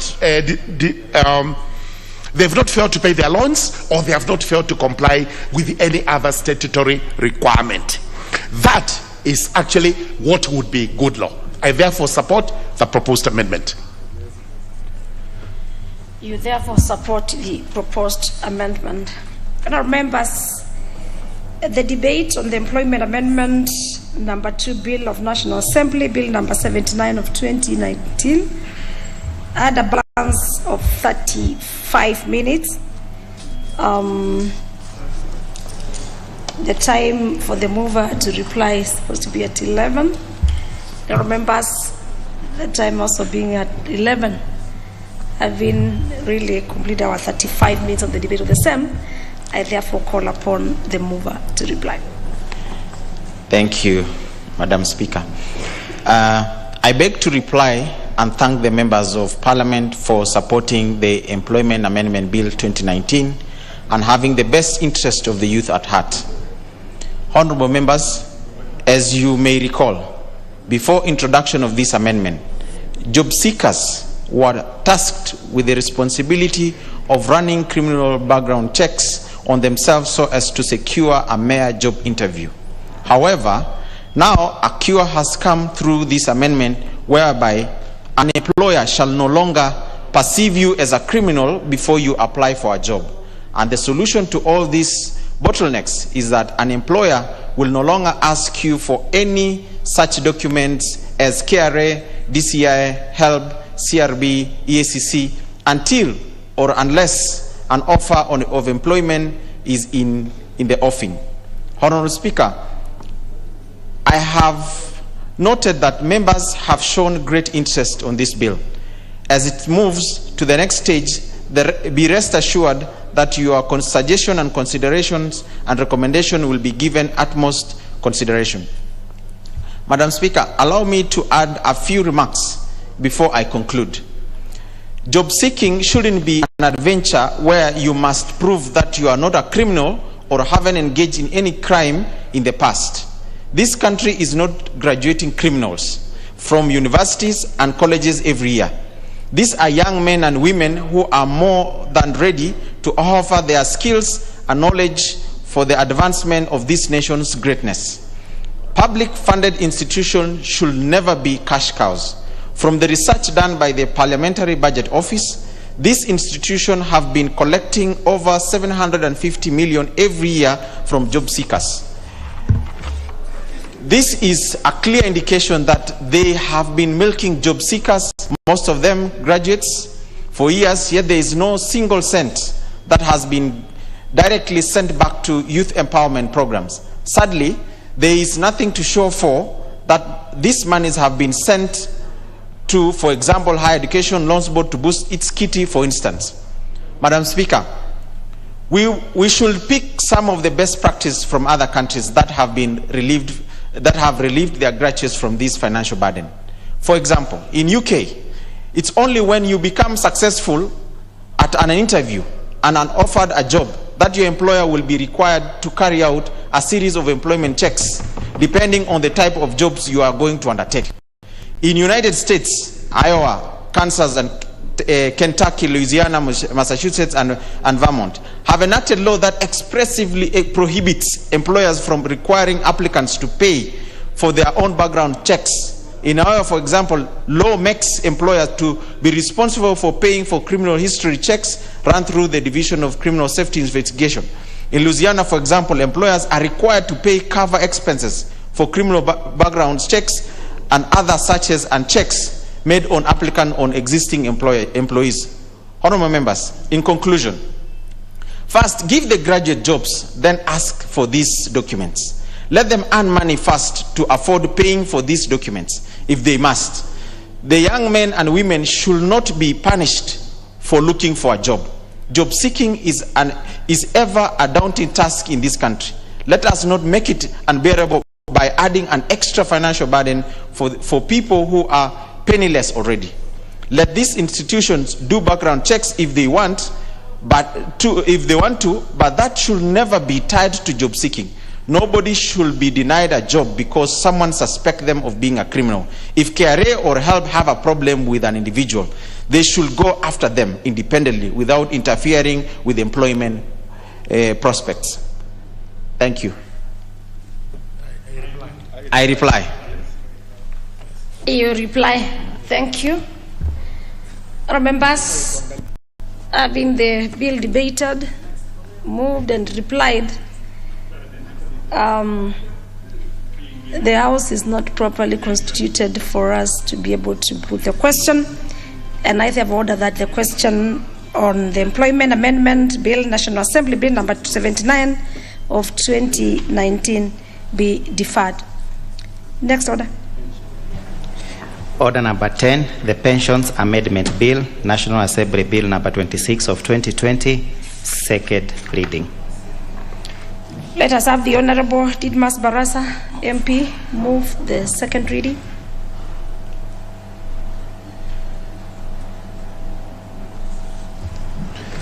Thank you, Madam Speaker, for giving me this opportunity to move this Bill number 26 of 2020, whose objective, Madam Speaker, is to ensure that pensioners get their pension in time, and the failure by the pension schemes to remit their funds in time constitutes a criminal offense, Madam Speaker, and that they should get their pensions within a period not less than 90 days so that they can go and carry out their businesses, Madam Speaker. Madam Speaker, thousands of Kenyans have suffered in the hands of the pension scheme. They have traveled every day to the pension offices seeking for their pensions at no avail, Madam Speaker. This delay has led to mushrooming cartels operating within the corridors of the pension schemes, pension scheme offices, fleecing these pensioners of their little saving that they have, Madam Speaker. Madam Speaker, when a person contributes to a pension scheme, that contribution is his or her contribution. And denying that person an opportunity to get that money, it's not only criminal, Madam Speaker, but it's also inhuman. And this bill seeks to cure those delays, Madam Speaker. Madam Speaker, we have certain professionals that they are not allowed to engage in private business when they are actively employed, especially by government, Madam Speaker. And they hope that after they have retired, they will begin now to become consultants, they begin to run their private entities, of course being funded by majorly from their pension lump sum, Madam Speaker. And they cannot do that. This denies very many Kenyans an opportunity to be employed, because once you allow a person to set up his private business, then he should be able to employ one or two Kenyans to be able to assist them in running those business, Madam Speaker. So this bill seeks to ensure that those Kenyans who want to run and establish business empires after they have retired and offer unemployment opportunities to thousands of Kenyans will be given an opportunity to do so, because they will be able to access their lump sum when they are still energetic. Madam Speaker, we all know that 90% of pensioners have chased their pensions lump sum without success, Madam Speaker. These even some have died before they are paid their money. Some have plunged into depression because they cannot get their money, Madam Speaker. And this bill seeks to remedy the delays that have so far been being experienced by pensioners when they are chasing their pension, Madam Speaker. Madam Speaker, this bill is going to ensure that the pension schemes engages in meticulous planning that a year before an individual retires from office, they will begin to put their house in order. They will begin to arrange the pension lump sum and the monthly pension of this particular officer, Madam Speaker, because they will be fully aware that any delays that may be occasioned by them will not only be criminal, but is punishable, Madam Speaker, and that they will also make it very clear that wherever they have put these pension contributions, they begin to look for this money to make sure that the money is available to be given to the owners who are the pensioners upon retirement, Madam Speaker. Madam Speaker, when you contribute money to a pension scheme, there is a reason why the Pensions Act was enacted. There is a reason why Kenyans, men and women, feel that when somebody is actively employed, he needs to be saving some money somewhere, the money which this person will access upon retirement, the money which now this person will use to be able to ensure that life continues even after retirement. As we speak today, Madam Speaker, that reason is not being felt.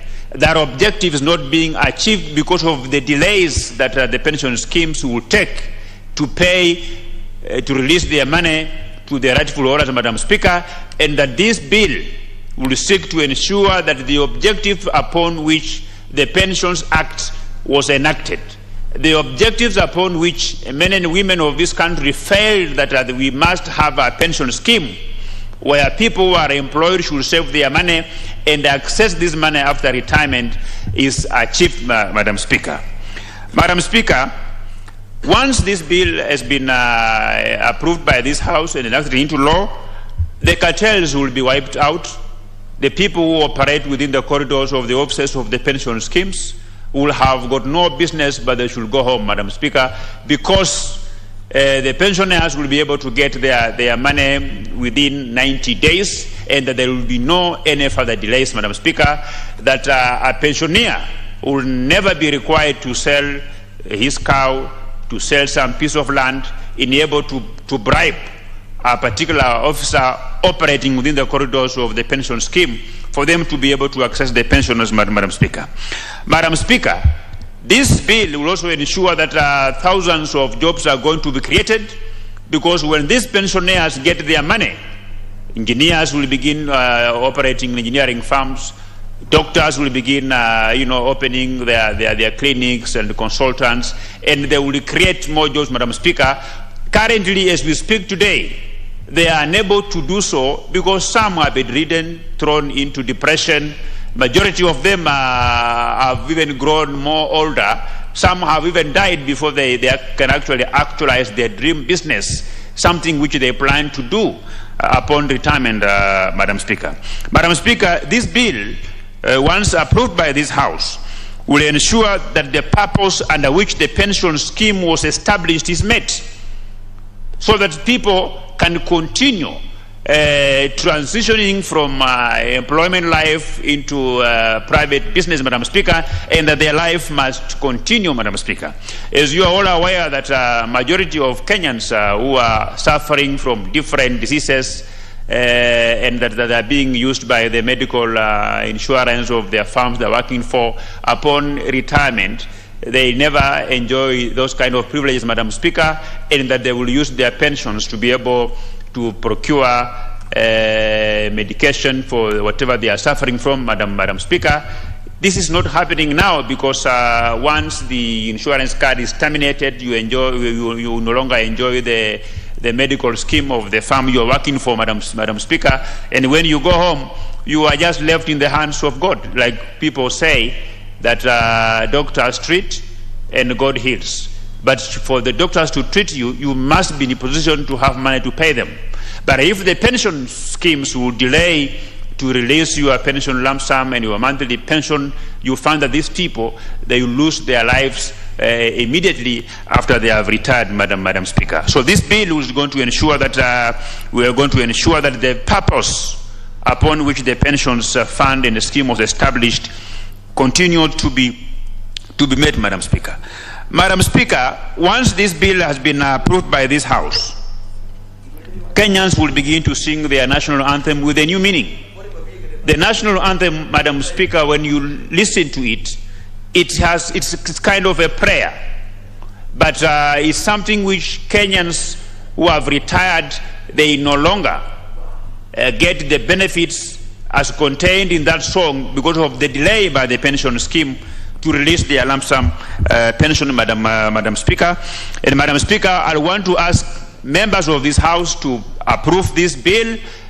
All of us, there is none of us in this House who has never come across a suffering Kenyan who's chasing after his or her pension at no avail, Madam Speaker. And the reason why this House exists is to be able to make life easy for Kenyans. Making life easy for Kenyans entails trying to mitigate some of the gray areas in our laws, so that the Kenyans can continue to access their pension within 90 days after they have retired.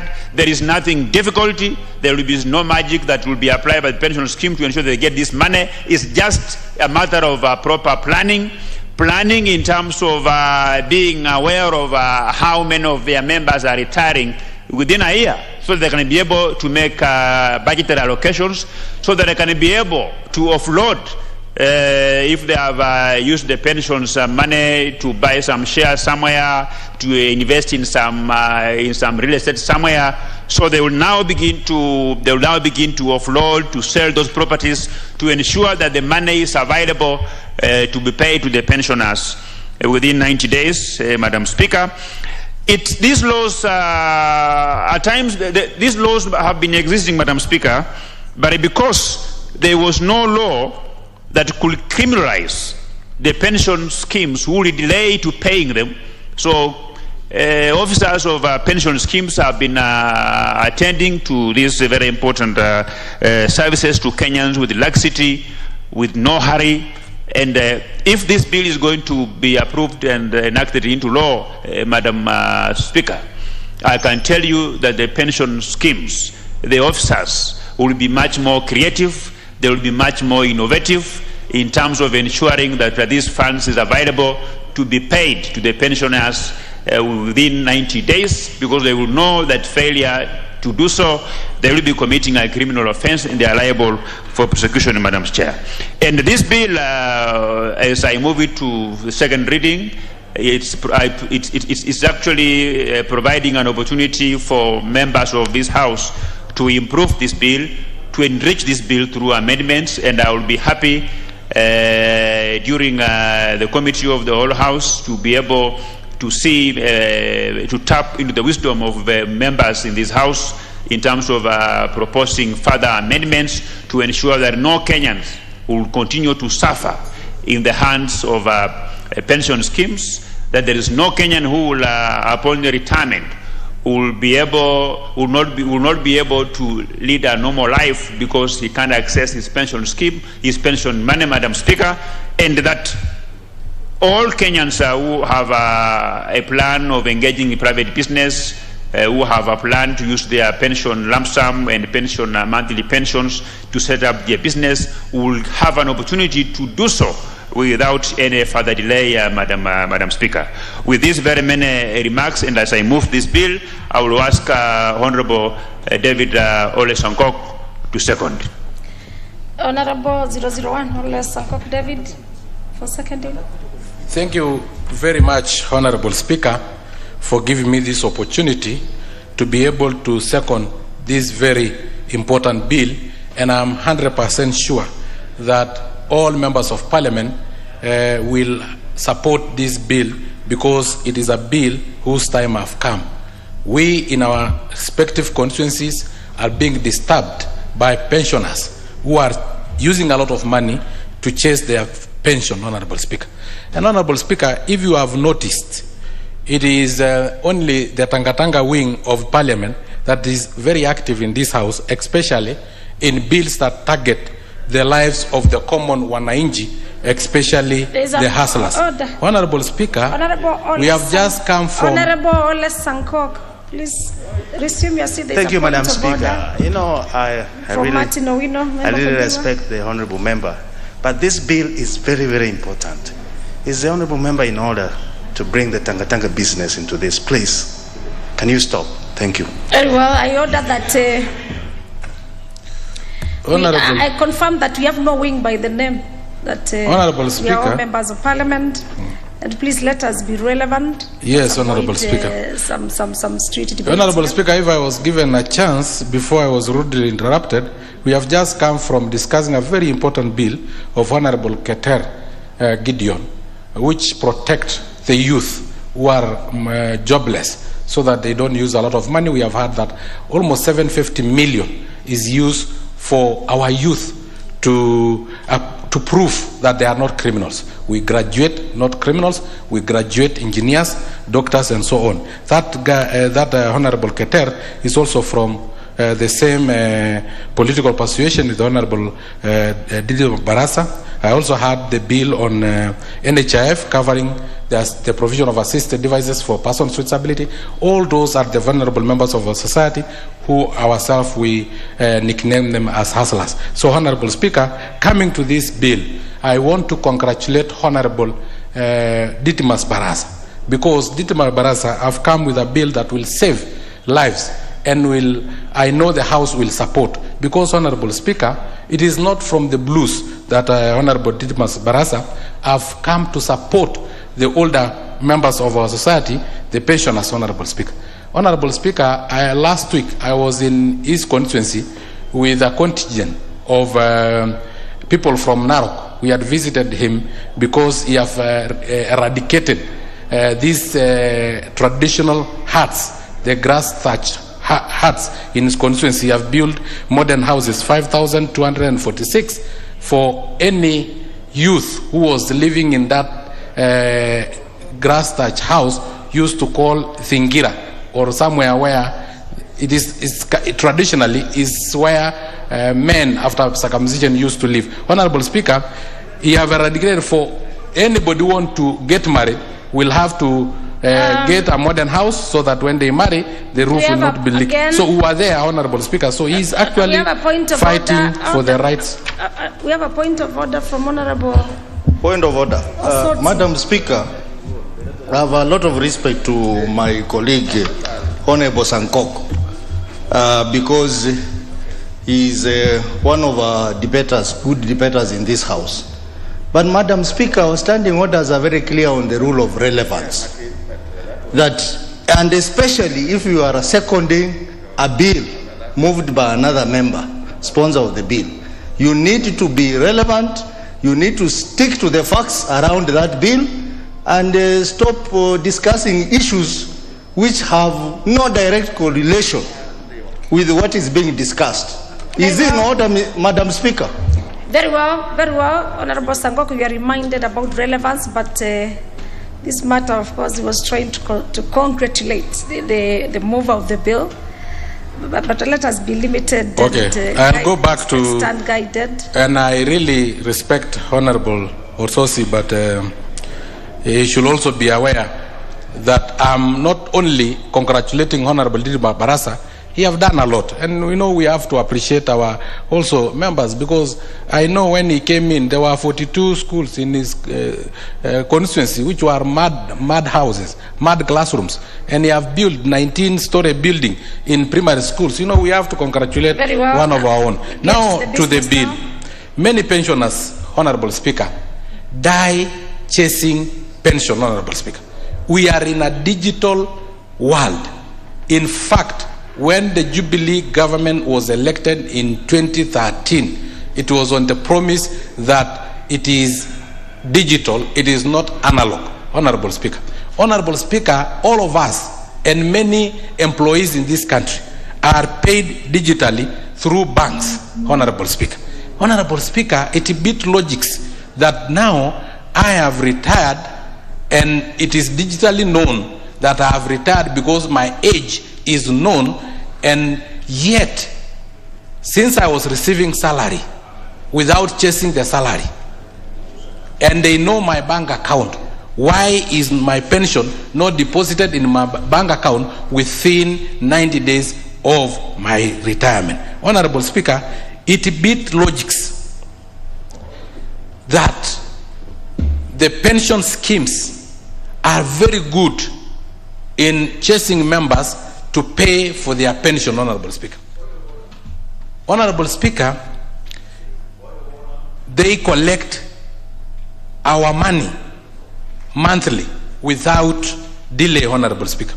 But when it comes to payment of pension, Honorable Speaker, and paying pensioners, it become a game of chess, Honorable Speaker. Honorable Speaker, as I second this bill, Honorable Speaker, pensioners are entitled to their money. Pension money is not charity. It is an entitlement. You have contributed to the scheme during your working days, Honorable Speaker. So it is your own money that should be promptly paid, Honorable Speaker. And Honorable Speaker, in these pension schemes, Honorable Speaker, we have cartels who, Honorable Speaker, must be bribed for files to be located. Honorable Speaker, some of them will even ensure that the pensioners have signed all the documents but purport that the files are lost. And then along the way, because pensioners retire mostly when they are aging, Honorable Speaker, with lifestyle diseases, Honorable Speaker, with our life expectancy being very low at around 54, Honorable Speaker, then some of them will die before collecting the money, but they have already given all the signatures required, Honorable Speaker. These cartels end up picking this money and preying on the death, Honorable Speaker. Honorable Speaker, taking the money and parting and enjoying the money of those who have died, Honorable Speaker. It is literally dancing at the graveyard of pensioners who have passed away, Honorable Speaker. Honorable Speaker, because when it comes to the next of kin, it becomes even more problematic to follow this money, Honorable Speaker.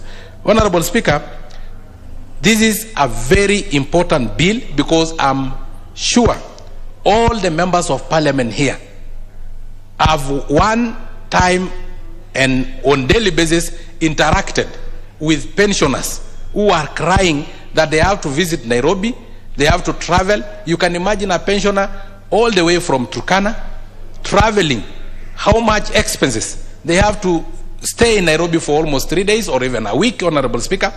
Transport alone, they have to sell their bulls, Honorable Speaker. They have to sell, sometimes their piece of land, chasing pension that will come when they are dead, Honorable Speaker. Honorable Speaker, some of the pensioners have gone into depression. Some of them have developed lifestyle diseases like hypertension, diabetes, Honorable Speaker, because of the stress of being mishandled even in these offices, Honorable Speaker. Honorable Speaker, we need to digitalize the payment of pension so that as our workers retire, since we are paying them through banks, then pension should be paid through banks without them chasing, because they were not chasing when they were paying, they were not chasing when they were getting their salaries, so that they will be paid digitally through their banks. They should not be this hassle of coming to follow up with your pension money. So, Honorable Speaker, I second this very important bill and congratulate Dimas Barasa for bringing this bill. Wakesa, you are a good man. Thank you very much, Honorable Speaker. I second. You second. Very well, Honourable members, I propose the question, which is the Pensions Amendment Bill, National Assembly Bill number 26 of 2020, be now read a second time. The first one to contribute to this is the Honourable Martin Owino, member for Ndiwa. Thank you, Madam Speaker. Madam Speaker, I rise to support this bill, and I want to thank Didmas. We may not agree on issues, but this one has come at the right time, Madam Speaker. When somebody is due for pension, it means he has ceased to work. And everybody who is working and have this scheme, they do contribute. Now, that transition is very frustrating, Madam Speaker. When you have your money somewhere and somebody needs more money in order to process it. So I see this as a very, very straightforward bill. I also agree that it's attached to crime. Should you hold somebody's money? I'm not sure whether, Honourable Member, if we also consider, or can come in amendment, interest to come with this bill. Because somebody, your rights should not be held without any ransom.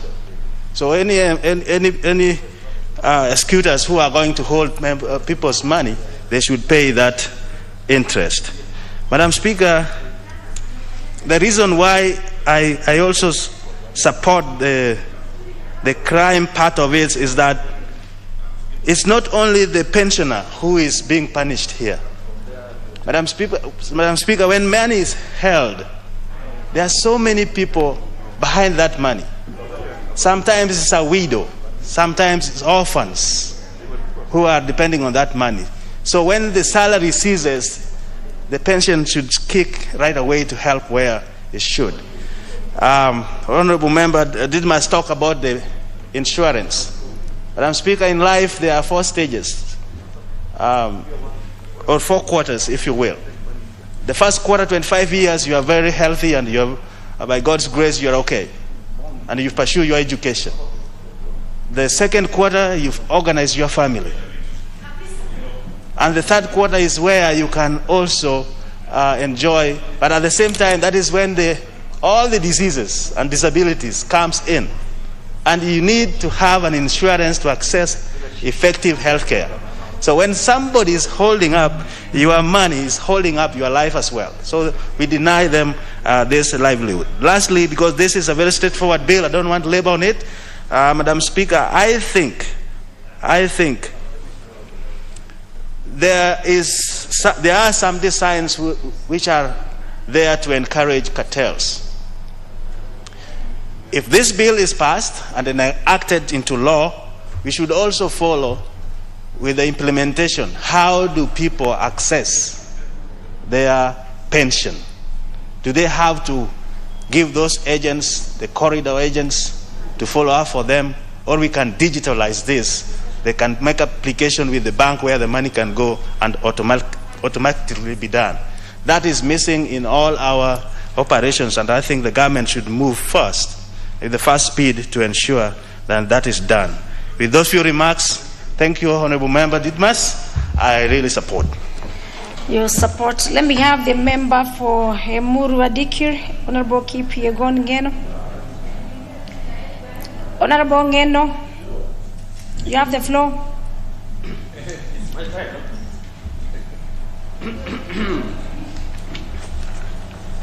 Thank you, Madam Speaker, for also allowing me to have a contribution towards this amendment bill.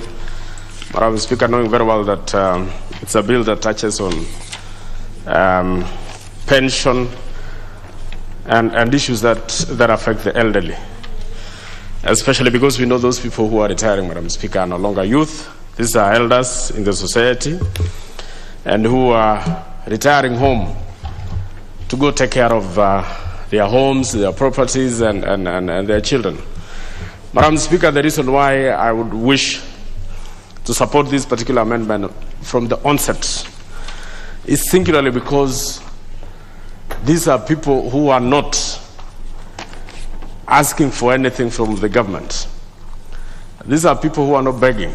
These are people who are not asking the government to give them what they do not deserve. These are people who have sweated for this particular money.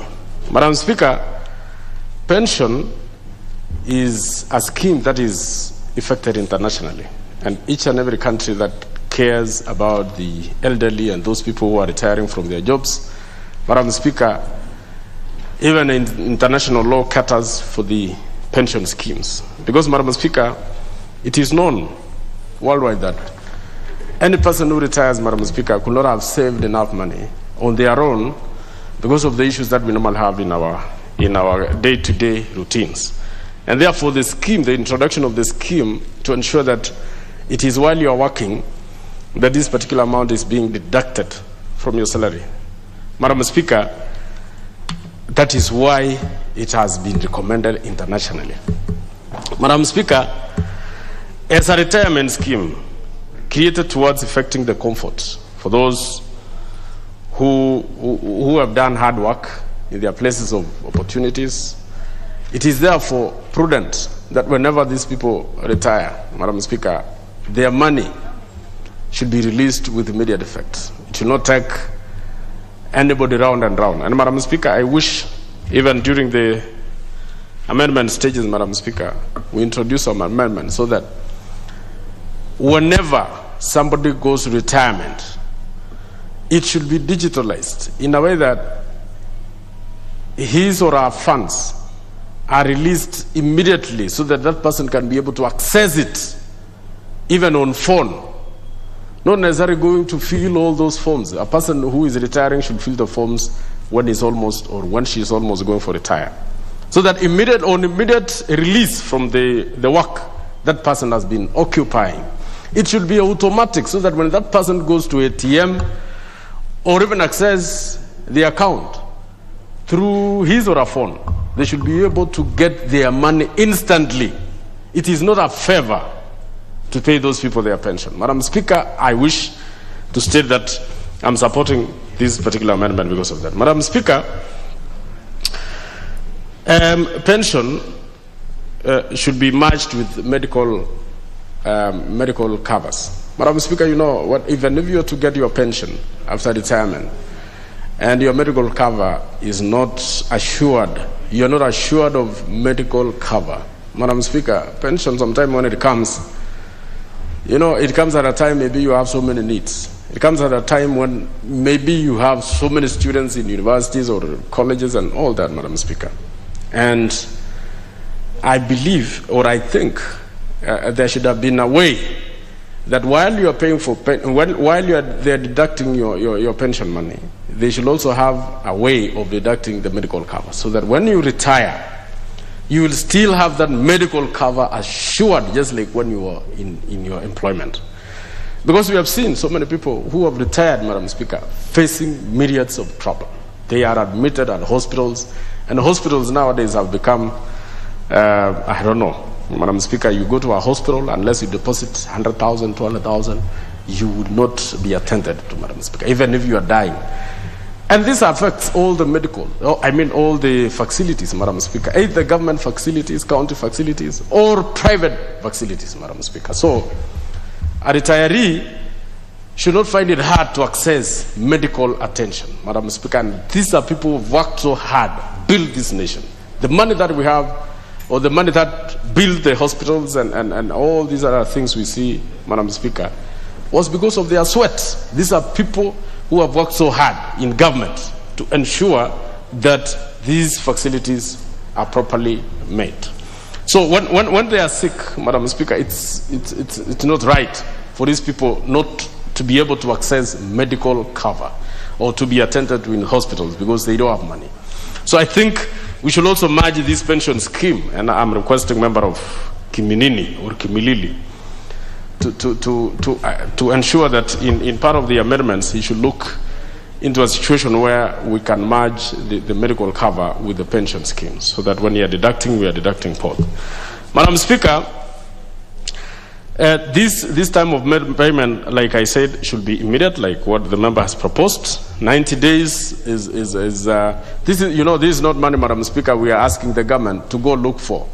These are money which are deducted from anyone's salary. So it therefore means, and the money is in the pension. I think pension accounts. So it should not be something that will take ages to go and try and recover that money. It's not money that should be recovered. It's just like insurance money, because when people insure their cars or their motor vehicles or even their lives, Madam Speaker, if you are sick and you go to a hospital and you've been paying for medical cover, it is instant. You get treated immediately, because this is money that is lying there.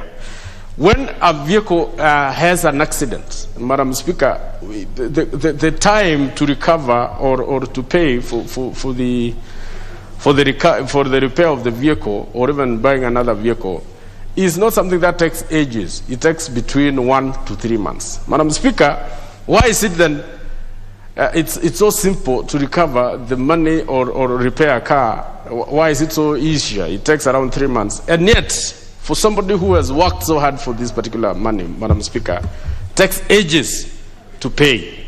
So we should make it look like these other insurance schemes that is instant. Madam Speaker, there is also the issue of, and which was a very good scheme, Madam Speaker, and I would want to talk about it in this same amendment, Madam Speaker, the question of cash transfer to the elderly. Madam Speaker, it was a very good scheme. It was a very good thought for those who thought about it, Madam Speaker. This idea of cash transfers should be made should be made as part of our laws, Madam Speaker, because even the elderly who have not been working within government, who've not been working with government, Madam Speaker, they deserve also to have at least something to assist them in their when they are aging, and especially to meet their medical covers. Madam Speaker, you know the problems these elderly people face majorly is medication. Madam Speaker, sometimes we find it hard to treat them in hospitals because maybe there are no money. So, Madam Speaker, if the elderly were also to be assured of accessing the medical covers through these small cash transfers, Madam Speaker, it will also assist them in meeting their medical issues. Madam Speaker, I wish to state that I support this particular amendment, and I wish to say that, you know, apart from those who are retiring, Madam Speaker, there are also those who get sacked in the process of their duties. Madam Speaker, I think when somebody gets sacked, it should not be hard also for them to get their pension, because it is their money. It should not look like they are being criminalized or being sacked. The reason for being sacked could be one way or another, or one reason or the other, which has nothing to do with the pension. So, Madam Speaker, when somebody gets sacked, that person should be able to access his or her money within the same 90 days without necessarily looking at those other issues. I thank you, Madam Speaker, and I support. Very well. Let me have the member for Navokolo, Honorable Wangwe Emmanuel. Emmanuel, you have the floor. Thank you, Honorable Speaker. Honorable Speaker, on the onset, allow me to thank my very good friend, the Honorable Didmas, for thinking it for the elderly.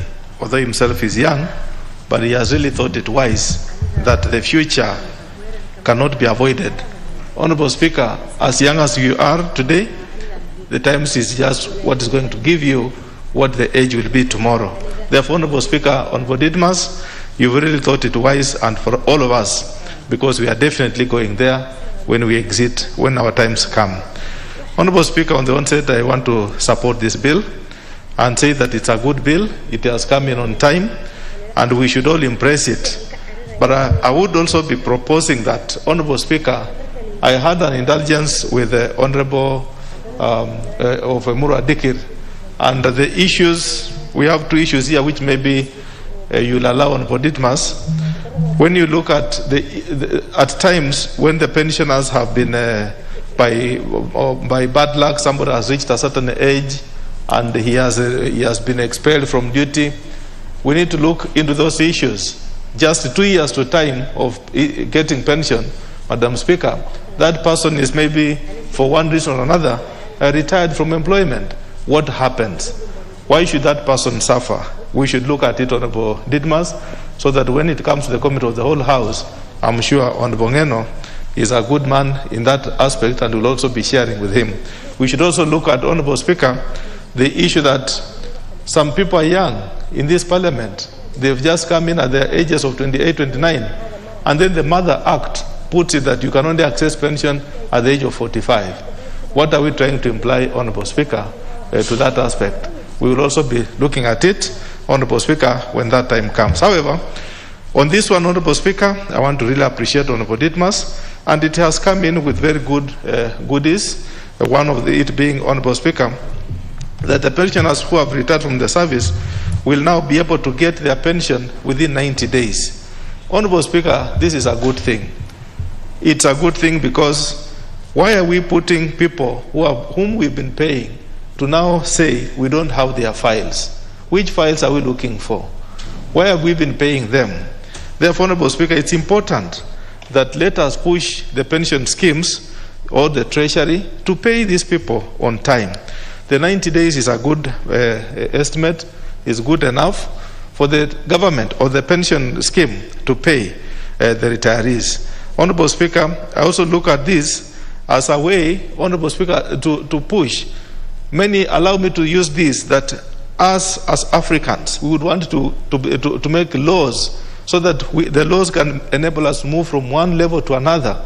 Yet, Honorable Speaker, we just know that actually this person has retired, he is due to be paid, and he has been contributing to this scheme. Therefore, it's important now, Honorable Didmas, the way you put it, within 90 days, let the pensioners be now paid.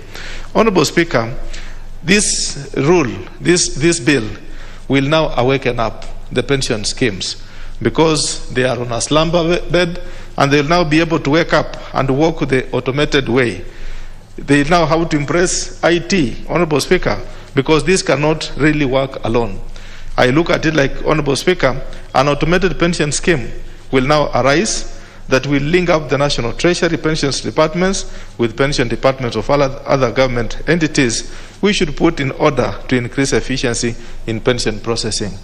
Honorable Speaker, today we are in the technology world. We can no longer afford to work with the black books and the black recording books.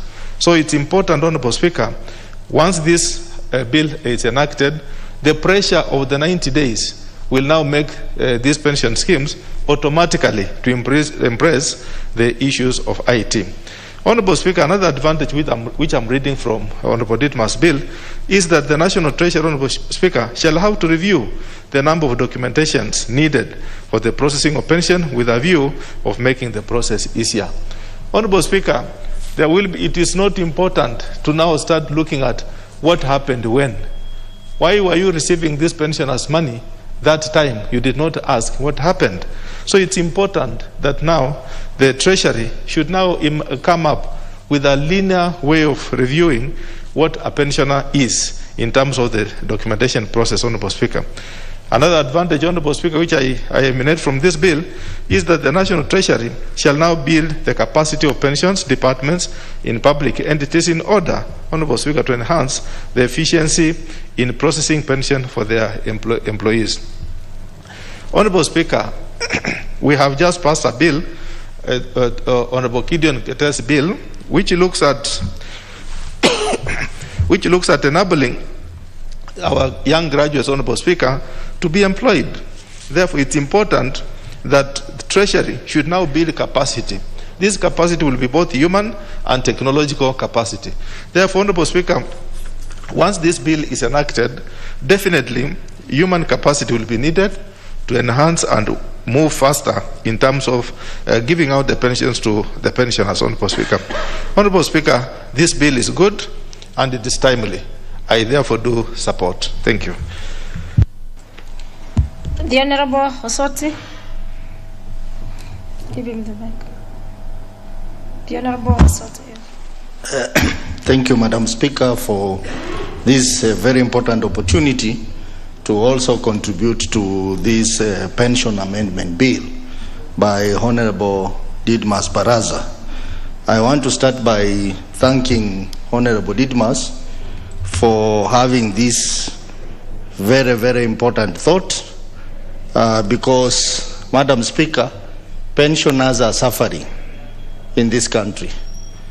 And as you know, the purpose of pension is actually to sustain a person who has retired, to maintain the standards of living after employment. But in this country, as you are aware, pensioners are really going through a lot. And as it has been pointed out by some members, pensioners are suffering from depression. Pensioners are suffering from mental health because of delays in payment of their pension. Madam Speaker, in this House, I have listened to many questions from members raising the issues of pension, delayed pension for particular constituents. And even from the county where I come from, Madam Speaker, I have encountered many cases of old people who retired, who have not been paid pension for many years. Some of them are not even able to pay for their drugs. Some of them are living in abject poverty. And these people served this government and served various organizations diligently. And after employment, they are not able to take care of themselves because their pension has not been paid. So this bill is very productive, and it will ensure that within 90 days, one is paid his pension in full. So I fully support this bill. And Madam Speaker, one of the things I have noticed is that in government, since the introduction of performance measurement, many of the government departments and ministries have come up with the mission statement, vision statement that is looking very attractive. But that does not correlate with what they do at work. For example, Madam Speaker, if you go to the website of pension department in the Treasury, their mission statement states very clearly to ensure timely, efficient, and effective payment of pension. But that is not what they do, Madam Speaker. So I think these performance measurement processes within government must be reviewed so that whatever they promise to do to the members of the public, which is in their service charter, must be implemented as promised. Madam Speaker, this bill, as pointed out by the mover, is going to ensure effective planning of pension. That I agree, because now pension schemes will have to plan to make sure that within 90 days upon retirement or upon one reaching pension payment time, pension will be paid. And Madam Speaker, the second thing this bill will do is it is in fact going to make it very attractive for people to retire. Because we see older people reaching retirement age and they still want to retain there. They're looking for extension of their contract. Others are also competing with young people in employment. But now if we make it attractive for people to retire, it means we will create space for young people who are employed to be employed. So this is very productive. And also, Madam Speaker, this bill is also going to make sure that statutory payments of pensions are made. Because that is why another problem. Employers deduct money, but they don't remit that money to pension schemes. So again, we'll ensure that we have discipline around pension scheme. We have a lot of cases of retirees and pensioners who have not been paid their money. Madam Speaker, you remember the case of teleposter pensioners. People who are retrenched, up to date they have not been paid their pension.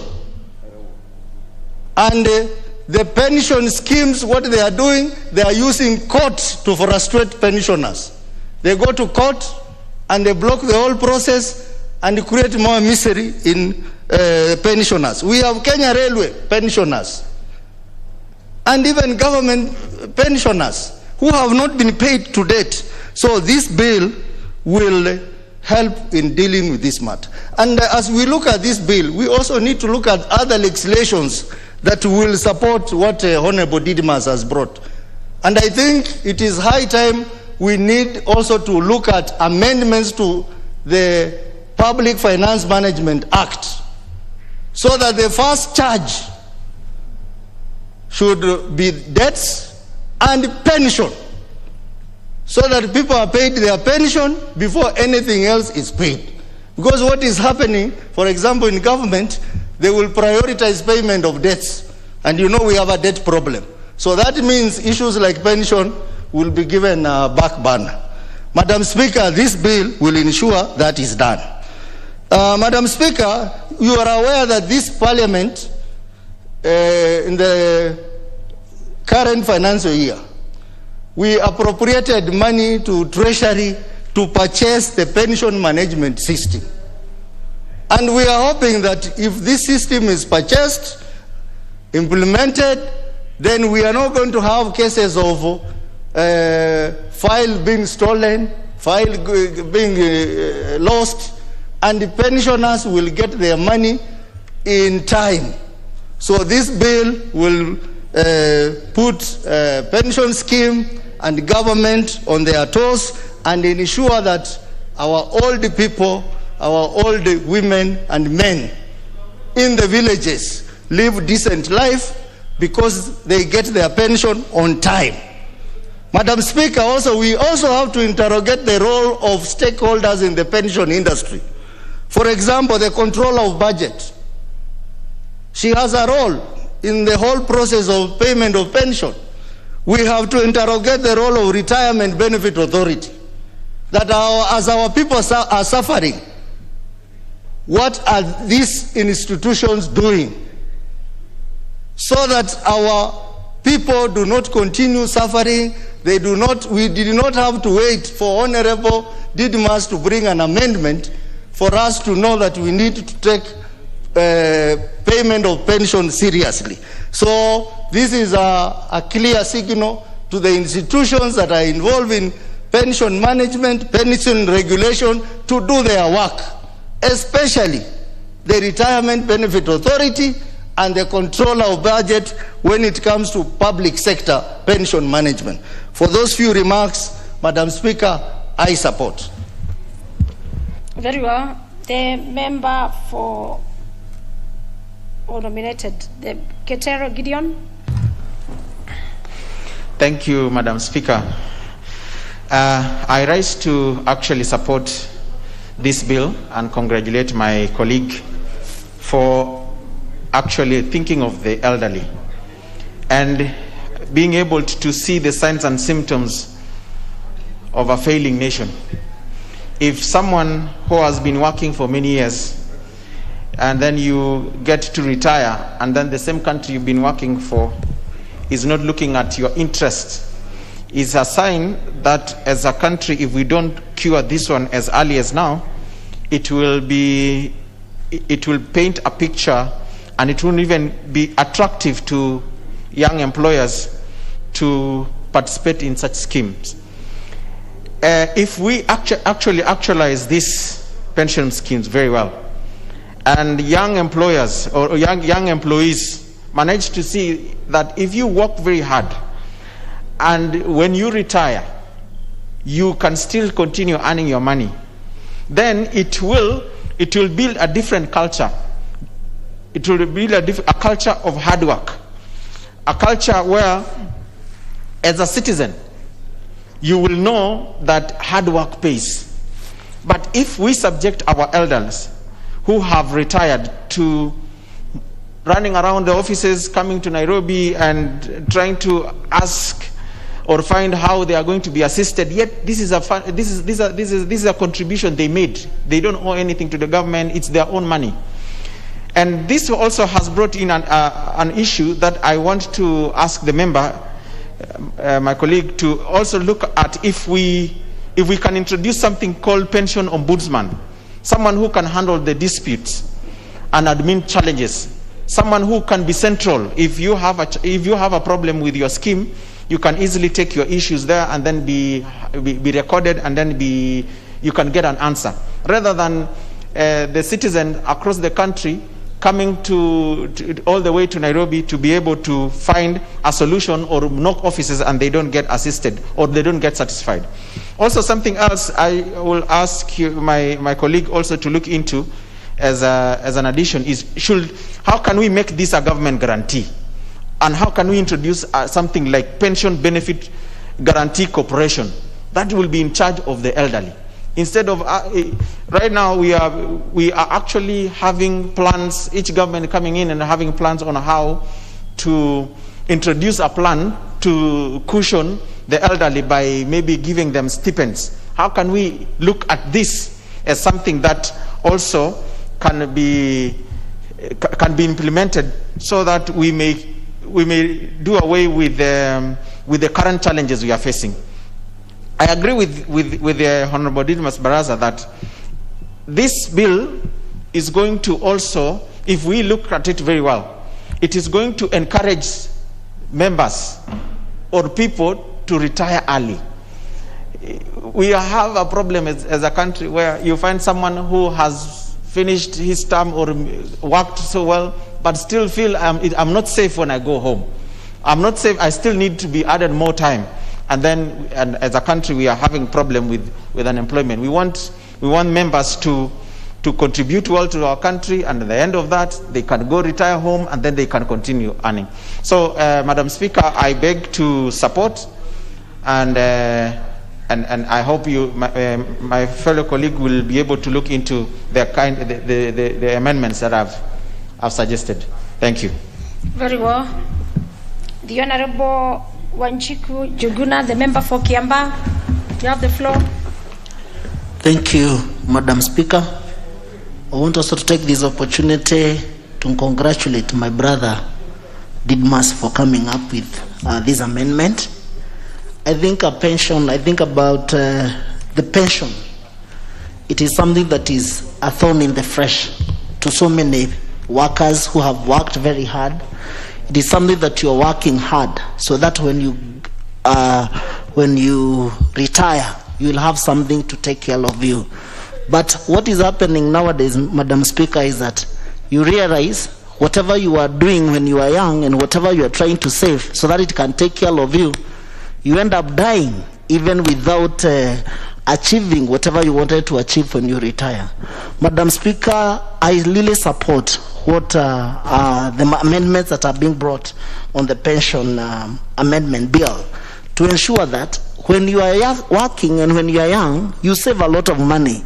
You deny yourself some opportunities and other luxuries so that you can be able to save something small, so that when you become old and when you retire, you will have something to take care of yourself. You will have bills to pay, you will have medicines to buy, you will have some food to buy, but you realize Madam Speaker, this pension is not enabling or helping those people to do what they are supposed to do when they are retiring. I support that within the 90 days, you realize there is a lot of outcry outside there. The teachers, the police officers, those who have retired within a certain time, they have not been able even to benefit from this pension, Madam Speaker. You also realize that for you to get what you really saved or what you are working for, you cannot be able to attain it now. You cannot be able to have it because there are cartels everywhere. Something that you volunteered to give, you saved, so that when the day comes, you'll be able to benefit from it, Madam Speaker. So I therefore support within the 90 days. I think it's a long time. It's enough time for the pension schemes to come up with a procedure that immediately you retire, this amount of money is supposed to assist you. It's not supposed to assist you when probably you die, when you cannot be able to take care of yourselves. So I support the amendment, and I hope that we'll also have an opportunity to amend further in regards to ensuring that even this pension scheme will come up with some issues to do with the insurance scheme, so that when you retire, you're able to get something that can benefit you and that can help you to move forward, even when you're not able to take care of yourselves. These days and age, Madam Speaker, you realize these brokers are everywhere. So many people, for you to get what you volunteered to give, you have to use a broker, you'll have to plan, you'll have to beg, you'll have to, to do so many, even to party some money, so that someone can be keeping some money for you. So, Madam Speaker, I really support, and I hope that even the schemes will come up with a procedure and a program that within the 90 days of your working after you retire, you be comfortably receive your money, so that you can enjoy your retirement and also plan your retirement going forward. Thank you, Madam Speaker. The member for Lamu. Asante Bispika kwa kunipatia nafasi. Nataka nianze kumpongeza Mheshimiwa Dinbas Baraza kwa msaada huu mzuri wa pesa za uzeeni. Bispika, kwa hakika mfanyikazi inafika siku ya kustaafu, lakini tumbo linakataa kustaafu. Nataka kula kila siku.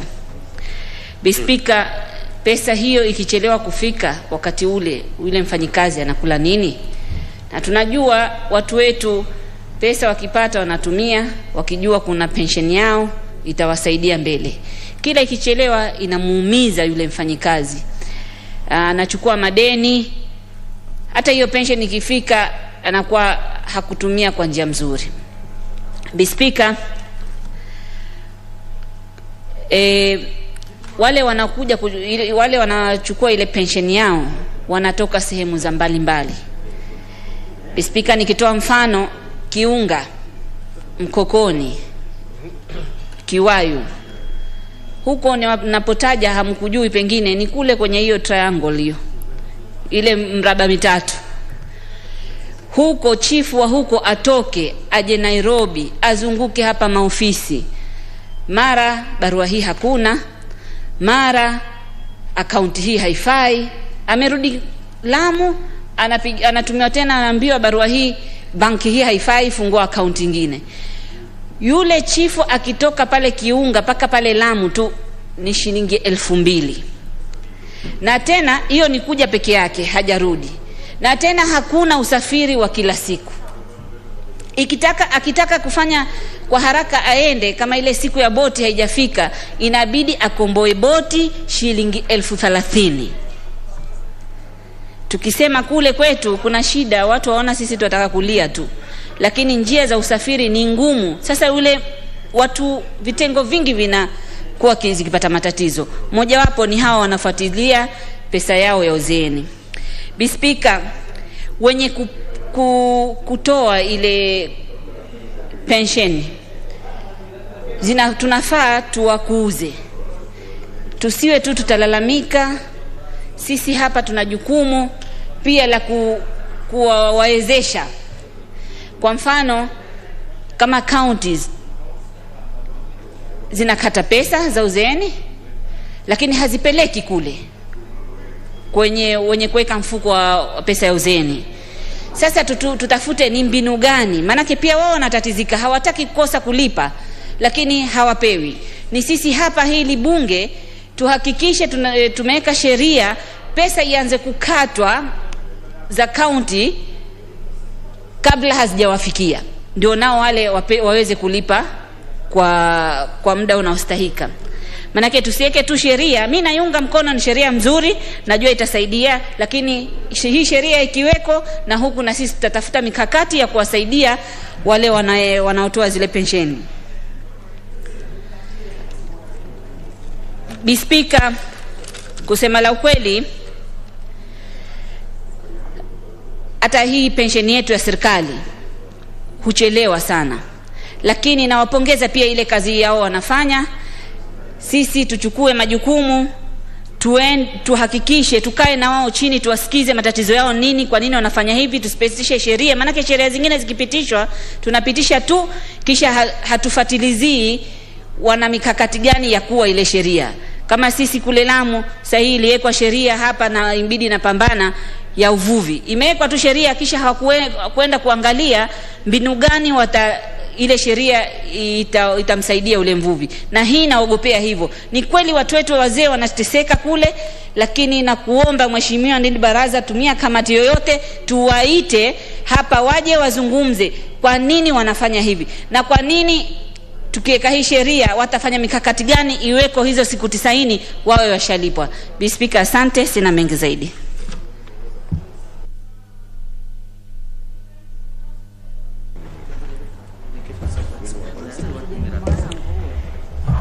Thank you, Madam Speaker, for the opportunity. First and foremost, I want to thank and congratulate Honorable Baraza for bringing this wonderful bill, which affects everybody in Kenya.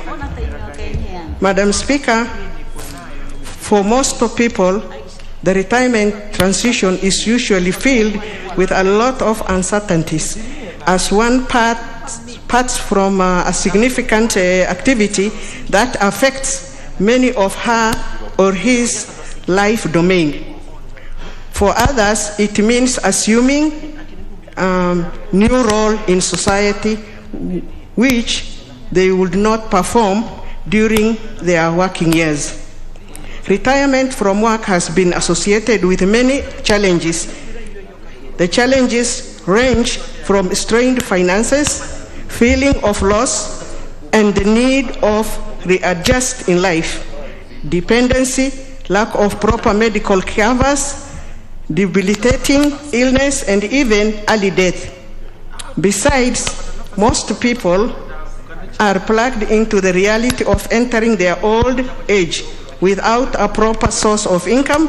For most employees approaching retirement age, the dilemma has always been how to survive the tough economic and what to engage in daily. Once their working life is over and their main source of livelihood is no longer there.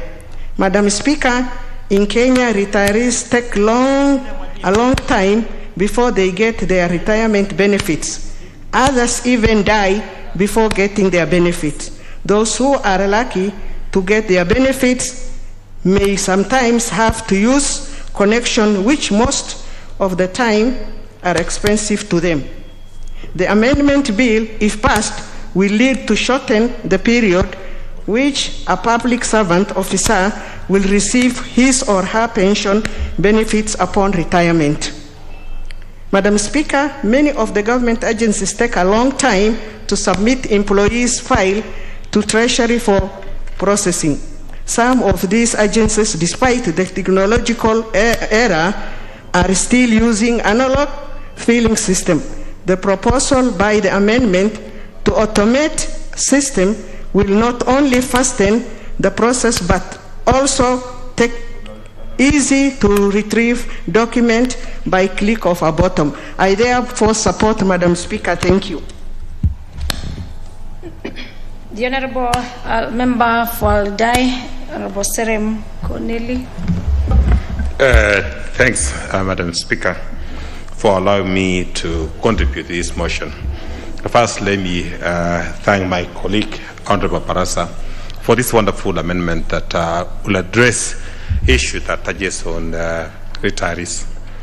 Madam Speaker, I cannot overemphasize the challenges that retirees go through immediately they retire from their workplace. Madam Speaker, quite a number of retirees go back to their rural areas as soon as they retire. As soon as you hit back to your rural area, Madam Speaker, with no income, definitely you are faced with one thing. You are faced with death, challenges that come with stress because you have no income. Madam Speaker, somebody who has worked for 40 years, expecting to be paid a lump sum and a monthly stipend, Madam Speaker, missing the same, will die in a short period of time. You have a situation whereby you have an employee who has been earning a reasonable income of about 100,000 shillings a month.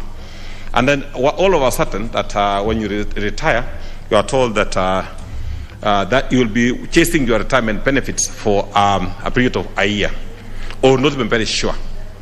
The proposal by Honorable Barasa that all of us will know that when you retire, you have a time frame of only 3 months or 90 days before you receive your benefits is the best thing you will ever have for a country.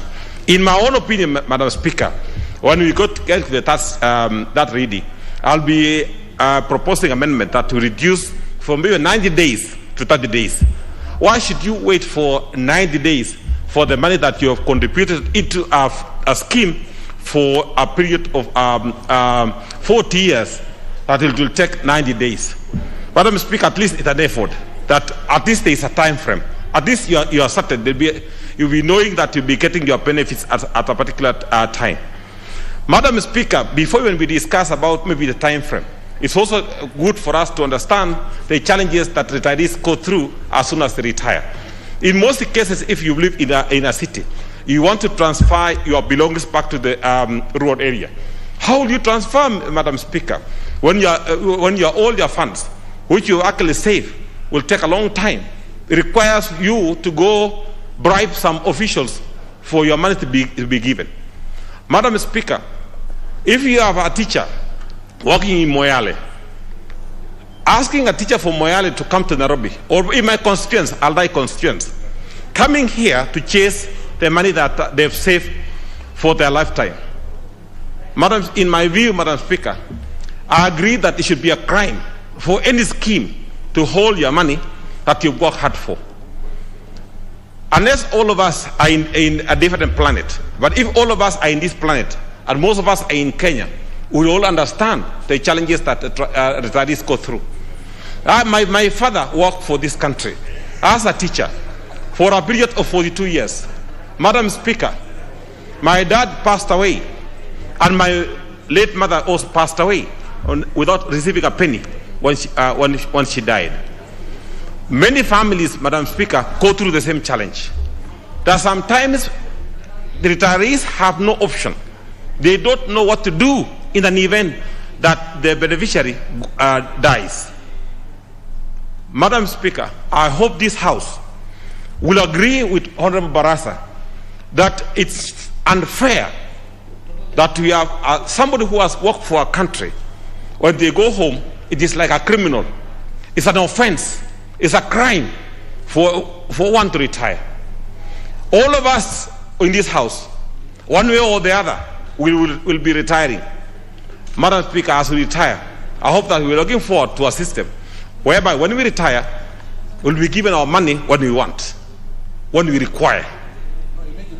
But having pension schemes that make profit every single year, every single month, denying you what you've worked hard for is unfair. So I will support this motion with a lot of passion for the sake of those who work hard for this country and not being paid on time, especially the teachers. The teachers that work so much in the rural areas, who wake up in the morning to make sure that our children get education.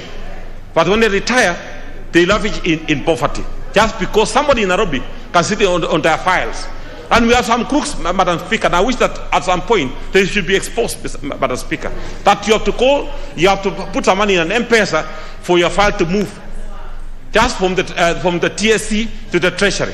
Why should that be the case? Yet you work so hard. It's your own money. You don't even share with anybody. Madam Speaker, unless these issues are addressed, we'll be having Kenyans suffering every single day without anybody looking into and assisting our retirees. Maybe those who are sitting with our files, Madam Speaker, don't know that they will also require assistance one day. But we don't want to be asked for any assistance. We want a system that works for us. So if we are going to put a law in place, Madam Speaker, that allows time frame for a beneficiary to be paid on time, and all the schemes that will not pay on time, Madam Speaker, should also pay a penalty. And I agree with Mheshimiwa Barasa that the penalty should not only be monetary value, Madam Speaker, should be also time in jail, so that those who are sitting on our files when we retire should know that there are consequences. And also want to assure those who are working for this country, working for any institution, Madam Speaker, should be assured that when they retire, they will enjoy their benefits. Because it's not a crime to retire. It's not wrong to retire. So that all of us should be encouraged that you don't have even to work until 40 years or for 60 years to retire. You should be volunteering to retire. Because knowing very well that I will get my money in advance, I will invest and enjoy my money. But it's wrong for a system that you work so hard for, spend most of your prime time, and finally being paid. When you are being paid, you also have to bribe somebody to pay you. You have to wait so long to be paid. You have to travel from up country to Nairobi. Sometimes you are being robbed by robbers, Madam Speaker, as you are walking lavishly in this town looking for your own money that you work hard for. I hope that members of this House will support this motion unconditionally, so that all of us can have the retirees, teachers, police officers, the army officers, anybody that has worked hard for this country should be paid. As we discussed the same, Madam Speaker, it's sometimes very unfair that you get the retirees that work for this country are being paid 2,000 shillings a month. It's a big shame that you get retired councillors that worked so hard for this country up to this moment that have not been paid, because there are no system put in place for them to enjoy their funds when they retire. As we will be moving to that reading, Madam Speaker, I want to maybe I'll be proposing that we make more amendments so that all of us can address issues that touches on the retirees, because it's a nightmare for our retirees that when they go home they are facing the death just because somebody in Nairobi is sitting on their files. Thanks, Madam Speaker. I support this motion. Very well. The Honourable Member for Kitui West. Honourable Member for Kitui West, Edith Nyenze. Thank you, Madam Speaker, for giving me this opportunity to comment on the pensions amendment bill from our colleague Barasa, Honourable Barasa.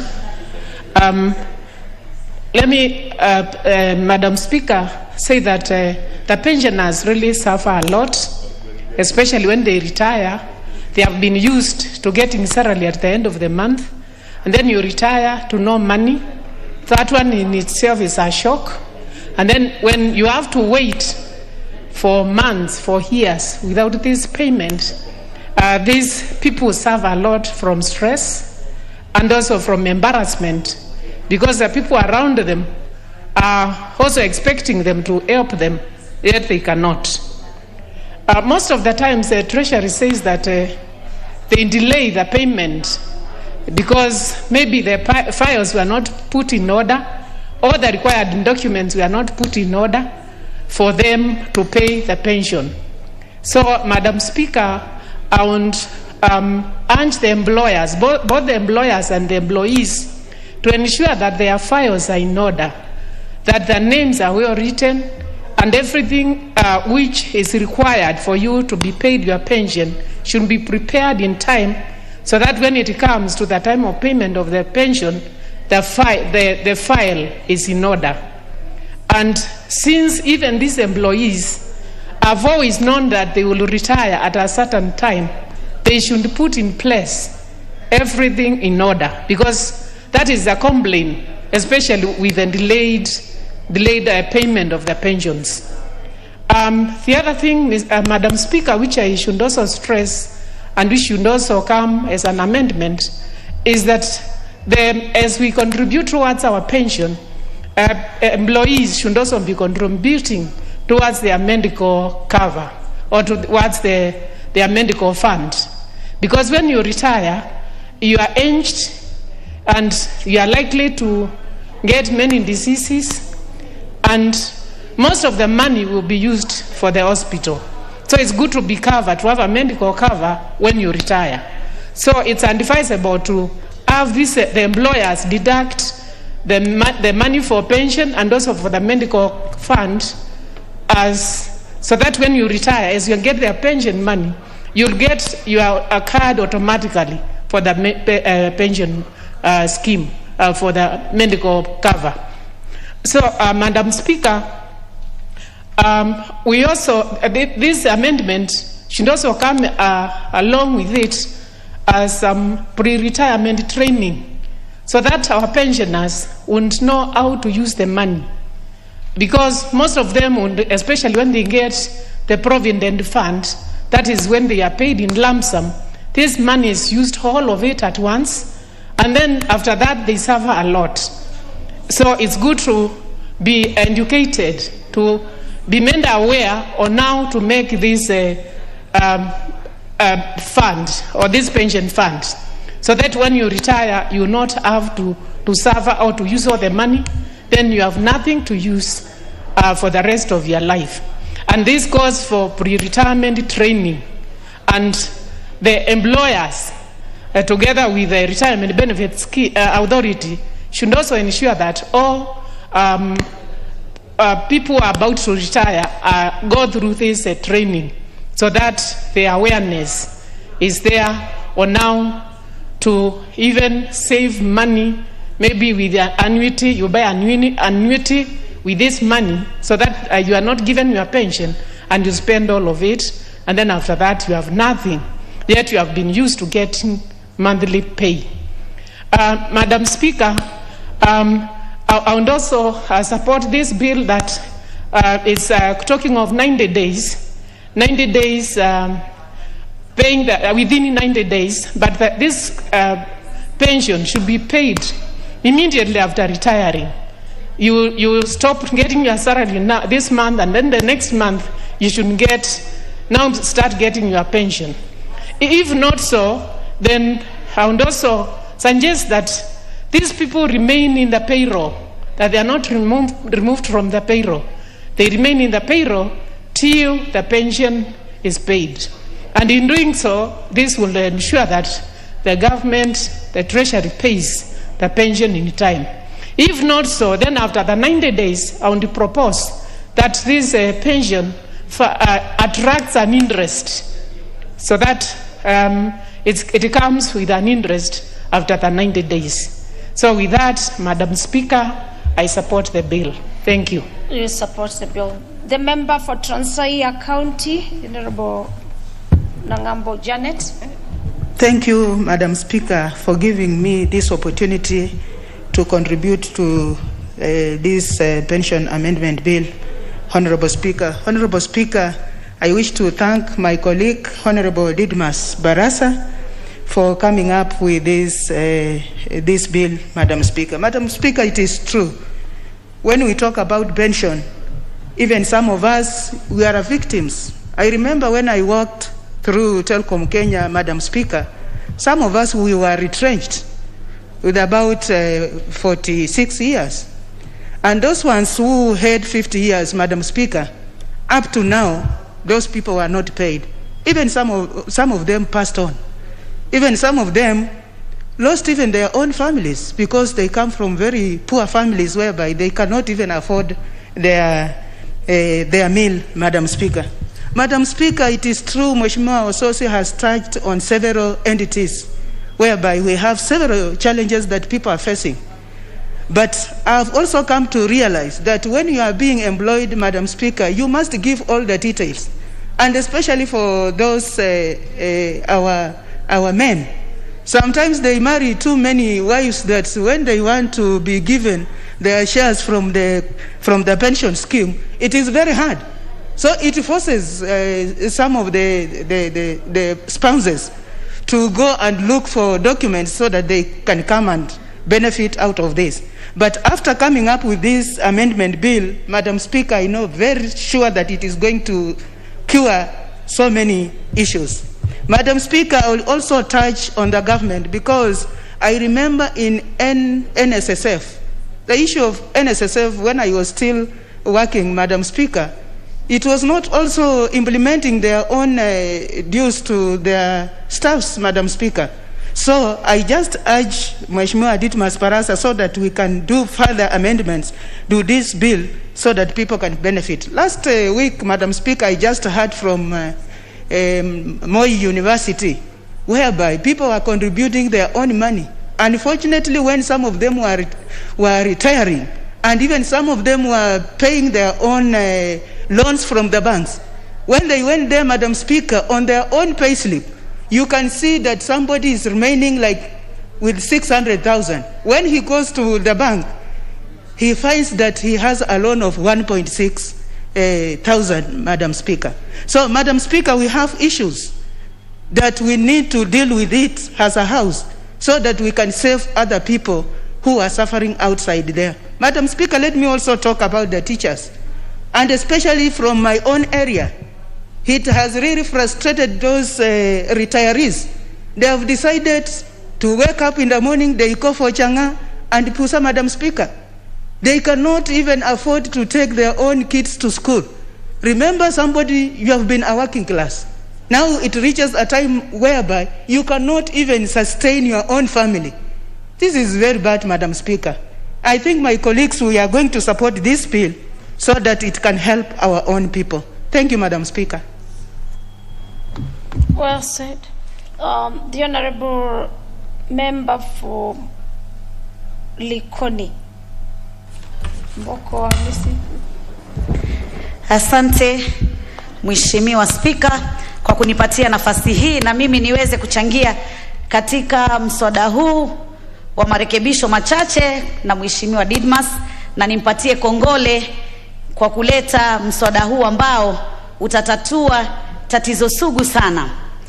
Kwa hakika kama Wakenya tunajua inapofika miaka 60 utaweza kustaafu, na kuna wale ambao pia ustaafu kabla ya miaka 60. Ndiposa kukawa na mikakati ya kuwa na skimu ya pensheni.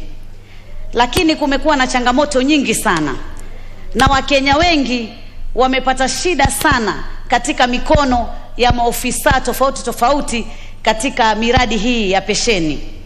Unakuta ya kwamba ni kama kuna ile tunaita kwa Kiingereza cartels, ama kundi fulani ambalo linatumia mambo ya ufisadi katika haya mambo ya pensheni. Watu inakuwa ni kwamba mpaka uongane ama utoe pesa kadhaa ndiposa uweze kupata pensheni yako kwa wakati unaofaa.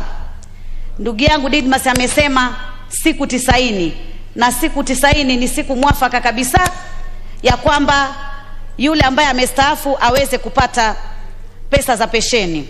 Tukiangalia changamoto gani zinafanya haswa hizi skimu za pensheni zinakuwa na matatizo. Mara nyingi sana unapata ule uwekezaji ambao wanafanya ni uwekezaji duni, ambao ni uwekezaji hauleti mapato. Hivyo basi inakuwa changamoto sana kuweza kuregesha pesa za pensheni iwapo ule uwekezaji wanaufanya hauregeshi mapato mazuri. Swala jingine pia ni usimamizi wa skimu hizi za pensheni. Kuna kuwa na usimamizi mbaya, ikiwemo ufisadi ambao unatendeka.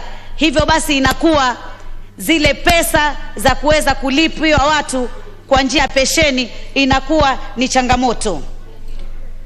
Pia kuna waajiri wengine ambao wanaweza kuwa muflis, ile tunasema bankruptcy. Mtu anakosa fedha, anatangazwa kama muflis. Hivyo basi wale wote ambao wanahitaji pensheni wakati wa changamoto kama hiyo inakuwa ni ngumu sana. Wazee wengi, watu wengi, Wakenya wengi wamehangaika, wengi wamekufa na huzuni, wengi wameshikwa na maradhi sugu kwa sababu ya kukosa pensheni ambazo zingewawezesha waweze kuishi katika maisha yao yale waliokuwa wakiishi wakati wakiwa wameajiriwa. Hivyo basi lazima Wizara ya Fedha iweze kuweka mikakati kambambe, mikakati ambayo pia itawezesha kuwe na mawasiliano ya yule aliyeajiriwa na yule muajiri katika mambo ya pensheni, kwa sababu watu wengi pia wanakosa pia kuelewa ni wakati gani naweza kupata pesa hizi za pensheni, ama nifuate njia gani niweze kupata pesa hizi za pensheni. Pia kumekuwa na urasimu mwingi, kwa Kiingereza kwa wale ambao hawataelewa urasimu ni nini, ni ile bureaucracy, a lot of bureaucracy. Yani urasimu mwingi ambapo watu wengi sana wanashindwa kufuatilia urasimu kama huo ili waweze kupata fedha hizi za pensheni. Lazima tuzingatie na tuangalie na tuige katika nchi nyingi ambazo zimestawi. Nchi nyingi ambazo zimestawi katika ulimwengu, katika hizi skimu za pensheni huwa wameweka pia bima. Manake bima ile itawezesha iwapo yule muajiri atakuwa ana changamoto za kifedha kuweza kulipa pensheni, basi ile bima inaweza kutumika katika kulipa pensheni. Hata kwa yule ambaye atakuwa pengine amekuwa muflis, muajiri ambaye amekuwa muflis, kama ni muajiri wa kibinafsi, muajiri wa umma, akiwa muflis, basi bima ile inaweza kusaidia sana watu wetu waweze kupata pensheni kwa wakati unaofaa ili waweze kuangalia maisha ya familia zao. Tuna mashirika katika serikali yetu, kama kwa mfano katika vikosi vyetu vya jeshi na vikosi vyetu vya polisi. Unapata ya kwamba iwapo pengine ofisa amefariki, na pengine amefariki katika njia, pengine wameenda kuweka amani katika, kwa mfano kama nchi ya Somalia, mtu yule amefariki ikiwa bado ni mdogo, watoto wake ni wadogo. Sasa unapata yule mjane aliyeachwa anapata shida sana kufuatilia vipi atapata ile pensheni iweze kusaidia wale watoto ambao ni wadogo, hawajafikia ule umri wa kisheria wa miaka 18. Kwa hivyo lazima hii mikakati iweze kuwekwa katika kila sekta ya umma na hata zile sekta za kibinafsi, ili kusiwe na tashwishi yoyote katika mipango hii. Kwanza kabisa, zile pesa ambazo ni lazima aliajiriwa kuzilipa kama pesa za NSSF na pesa za NHIF, hii ni muhimu sana muajiri aweze kuzilipa kwa wakati unaofaa. Na wakati mwingi sana utapata muajiri inakuwa ni changamoto kwa mambo ya pensheni, kwa sababu anakosa kulipa zile pesa za muhimu za lazima kama NSSF. Na tunaona sana katika sekta yetu ya umma, hata katika county, tunaona kaunti nyingi sana pia wanakuwa na changamoto katika kulipa pesa hizi za lazima, ambazo ndio huwa zinawezesha Wakenya waliostaafu kuweza kupata pensheni yao kwa wakati unaofaa na wakati ambao wanaweza kusaidika. Kama tunavyojua sasa hivi tuna changamoto sana za maradhi sugu, maradhi ya kisukari, maradhi ya saratani, na hata hivi sasa tuko na maradhi ya corona. Je, katika hizi pensheni skimu zetu tuangalie tumezingatia mambo ya afya? Na je, kitengo cha afya kuna bima ambayo itawekwa mwafaka ya kwamba itakuwa inashughulikia haswa jambo la afya? Kwa sababu Wakenya wengi ambao wamestaafu, changamoto kubwa ni changamoto ya mambo ya afya, ni changamoto ya mambo ya elimu kwa familia zao ama kwa watoto wao. Kwa hivyo haya ni mambo ambayo lazima yaweze kupigwa msasa na yaweze kuzingatiwa, na sera mwafaka ziweze kuwekwa ikiambatanishwa na mswada huu ambao umeletwa leo, ili tunapopitisha mswada huu tusipitishe tu, tupitishe lakini pia tujue ni sera gani ama ni mikakati gani ama ni sheria gani ambazo zitakuwa sawia kuhakikisha ya kwamba Wakenya wengi hawatalia tena.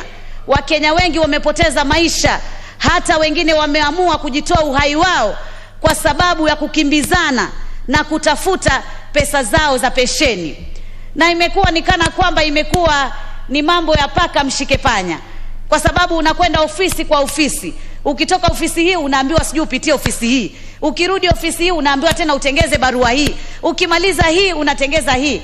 Yani urasimu, yani a lot of bureaucracy kwa Kiingereza, kwa wale ambao hawataelewa urasimu ni nini. Kwa hivyo basi mimi nataka nimshukuru sana ndugu yangu Didmas Baraza, kwa sababu mambo haya ya uwekezaji wa pesa za pensheni lazima yaangaziwe kitaifa.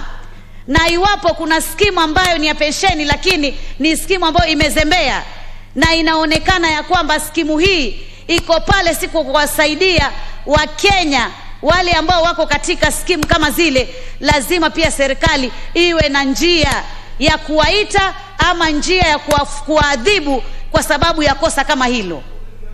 Kwa sababu Mkenya hawezi kuwekeza pesa zake na akijua ya kwamba muajiri atawekeza zaidi ili mapato yakija na yeye aweze kurudishiwa zile pesa za pensheni.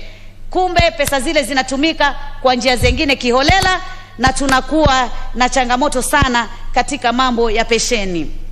Familia nyingi sana zimeathirika, familia nyingi sana zimeporomoka kimaisha. Watu wengi sana wamelia, watu wengi wamepoteza uhai wao bila hata kupata zile pensheni. Mbali na pensheni, ndugu yangu nafikiri amezungumzia yale malumbukizi, ile kwa Kiingereza tunasema gratuity.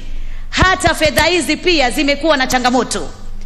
Unaambiwa ukimaliza kontrakti pengine ama kandarasi ya muda fulani ukiwa umeajiriwa utaweza kupata pesa hizo, lakini unamaliza kandarasi ile na unakaa kwa muda mrefu sana bila kuweza kulipwa zile pesa za malimbukizo ambazo tunaita gratuity. Na pengine mtu pesa zile mwenyewe amezipangia, ameweka mipango, iwapo nikimaliza kandarasi hii ya miaka 5 ama 3 nitaweza kupata fedha hii niweze kuwekeza ili niregeshe maisha yangu kama vile nilivyokuwa katika uajiri. Kwa hivyo mambo kama haya ni mambo sisi kama wabunge lazima tuyafuatilie kwa kina sana katika sheria na pia katika utekelezaji.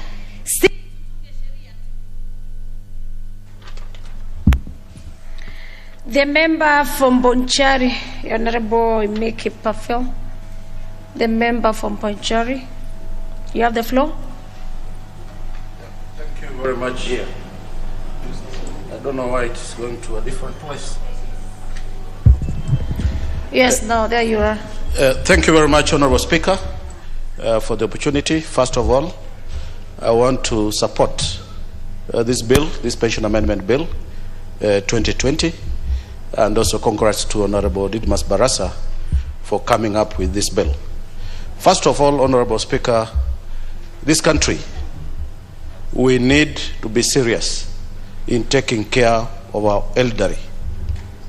It is actually very unfortunate that many of our parents, many of our people are actually suffering because of the untimely processing of pensions.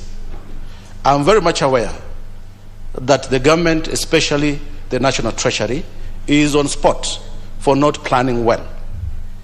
I'm very aware, Honorable Speaker, that this government of Kenya, sometimes back, the retirement age was changed from 55 to 60.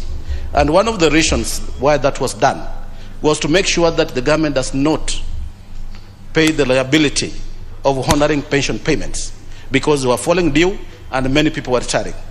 And I want to challenge this House that this bill of Honorable Didmas Barasa needs to be strengthened to give guarantees that the government is going to do proper planning to pay the pensions when they are due.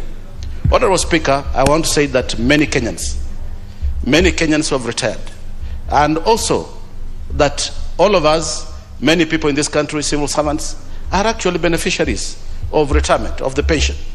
Many Kenyans have died as a result of delay in getting their pension paid. I do not understand, Honorable Speaker, why we should have a pension that is never properly catered for in law. These pensions are actually not kept.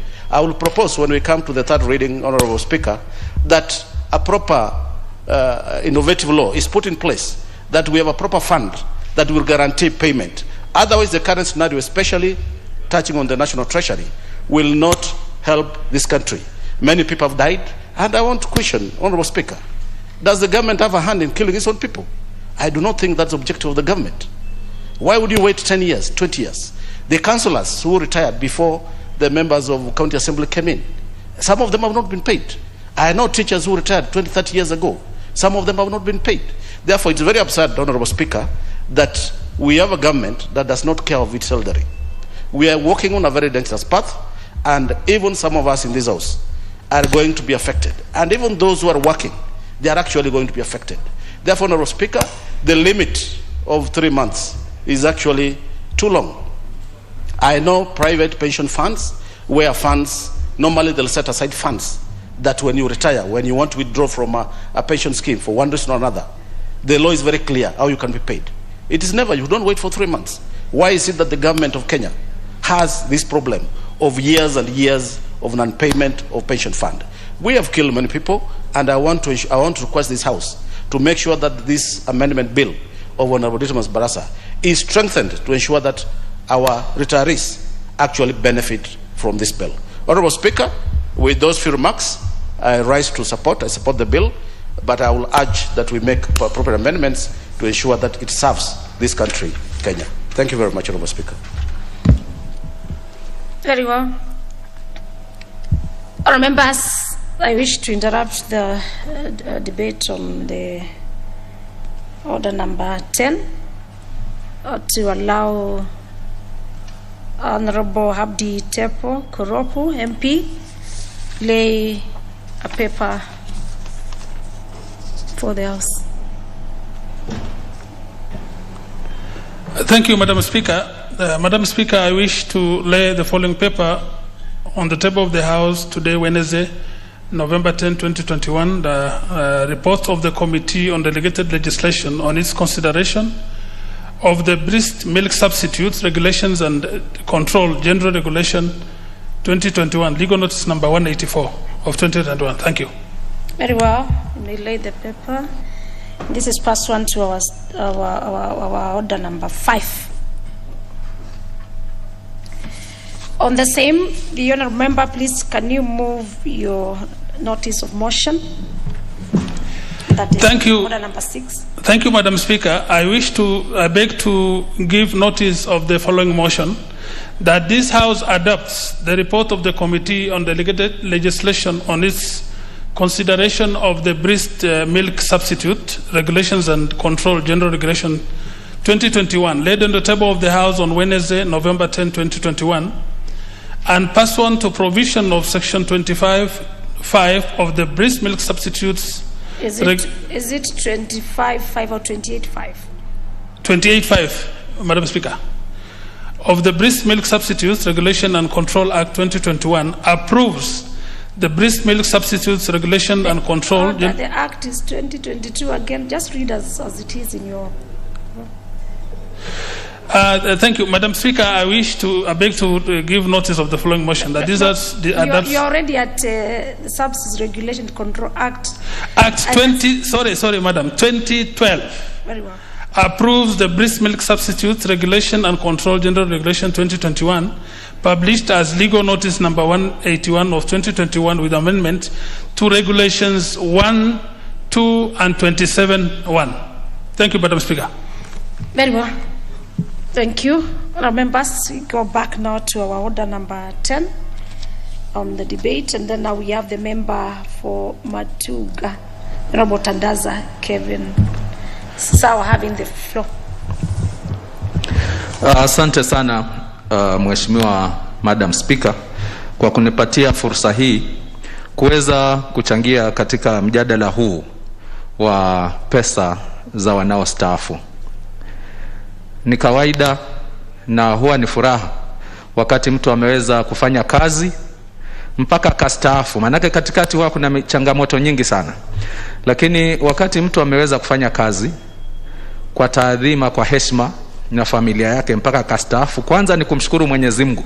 Lakini changamoto inayokuja ya kuwa sasa hajui ataanzia wapi, Mheshimiwa Madam Speaker, ni jambo la kuhuzunisha na ni jambo ambalo utakuta kwamba linachangia katika masuala ya ufisadi.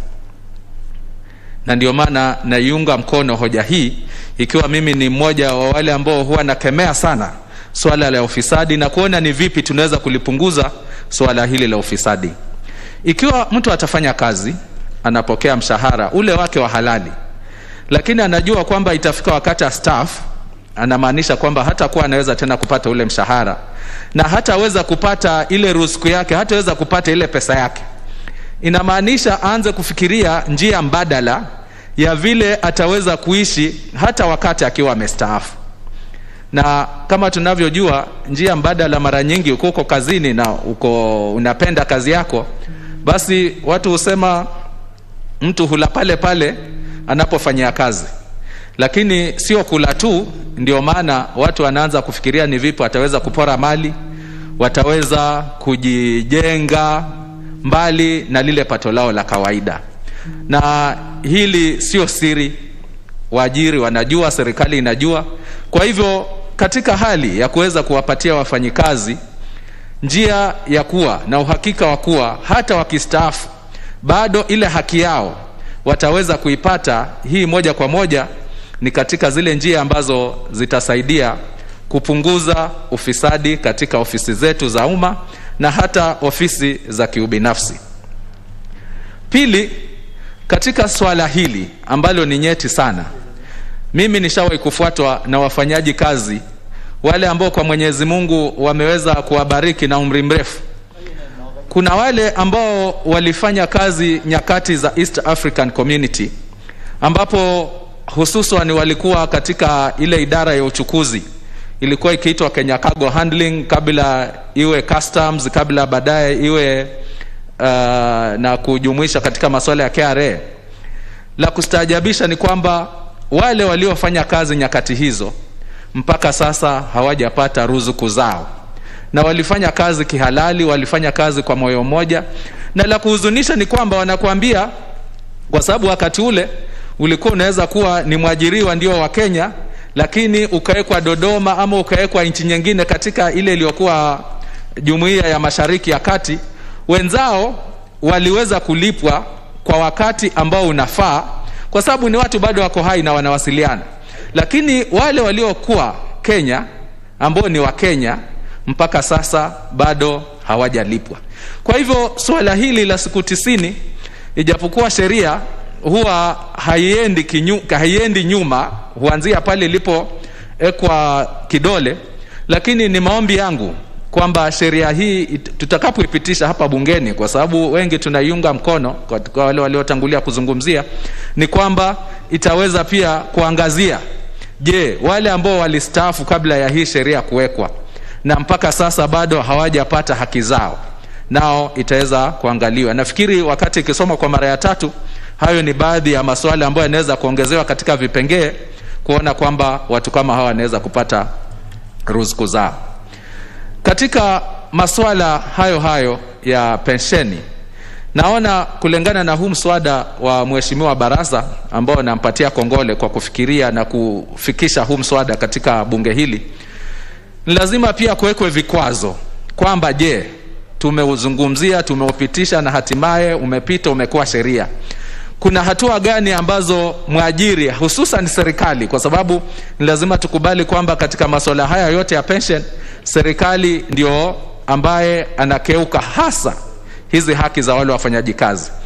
Ikiwa baada ya siku 90 mtu hajapata marupurupu yake, hajalipwa pensheni yake, kuna hatua gani?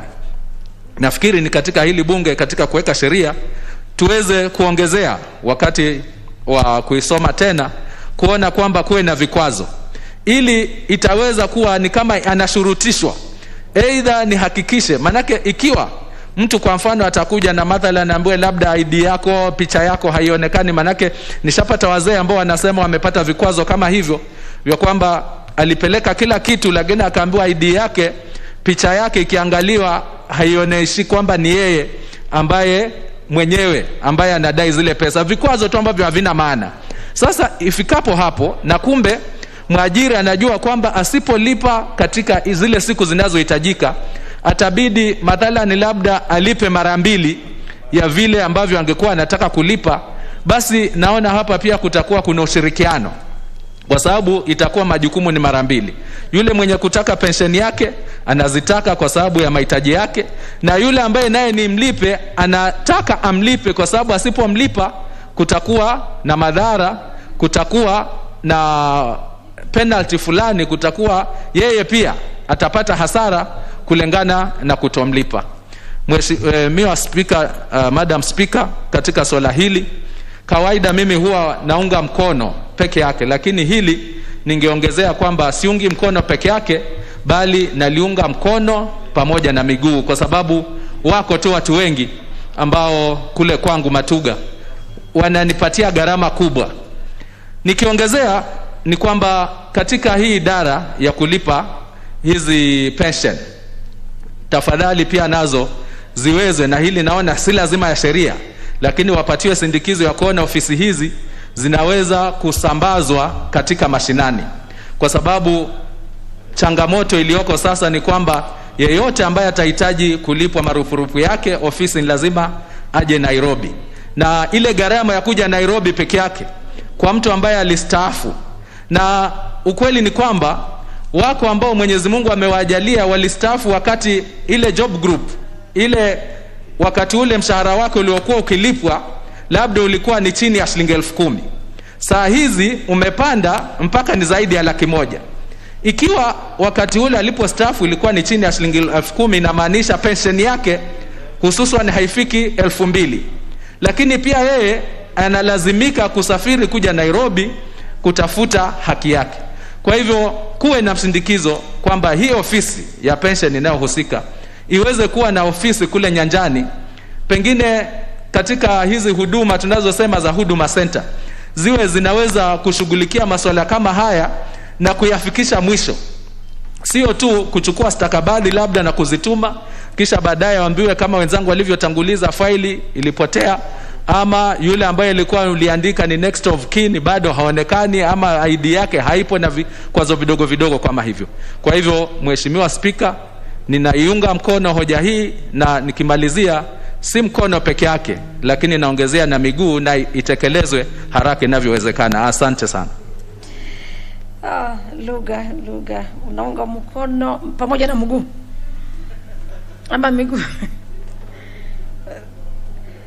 Aya, kama lugha yaeleweka hiyo sawa.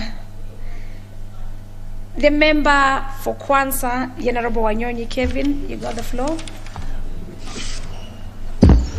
Mr. Speaker, I support this, but I don't want to support my hands and the legs.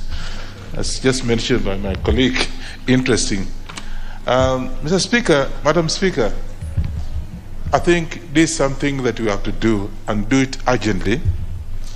And as we pass this in the third reading, Madam Speaker, we want this, whatever resolution we have passed to this amendment by this House, be implemented to the letter, and as soon as possible. Because, one, Madam Speaker, we come from various areas of this country, and I have been disturbed, not even disturbed, but respectively asked to assist those retirees. They come here, and most of them don't even have any relative here. They want to come and stay with you as you assist him or her to get payment. Particularly the East African, we used to call East African Airways, East African Community, railways, and what have you. Madam Speaker, it's been very, very difficult for us to assist because, one, you'll find that in most cases, as just mentioned by my colleague, and I want to agree with Tangasa Kwamba, you'll find that the IDs of these old men or ladies are not the same. The pictures have changed. The face, they don't look the same. So you are forced to do the documentation, and you are forced to ask him to do that again repeatedly, and it's just not the once. You have to go all the way. For me, I come from the end of this, I come from Trans Nzoia, which is on the border of Kenya and Uganda, all the way. to get the documentation of, oh, you didn't have this one, you didn't have that one. So you find that it's just very tedious for the retirees who are actually honorable members of this country to be tossed left and right. Secondly, Madam Speaker, the one that I normally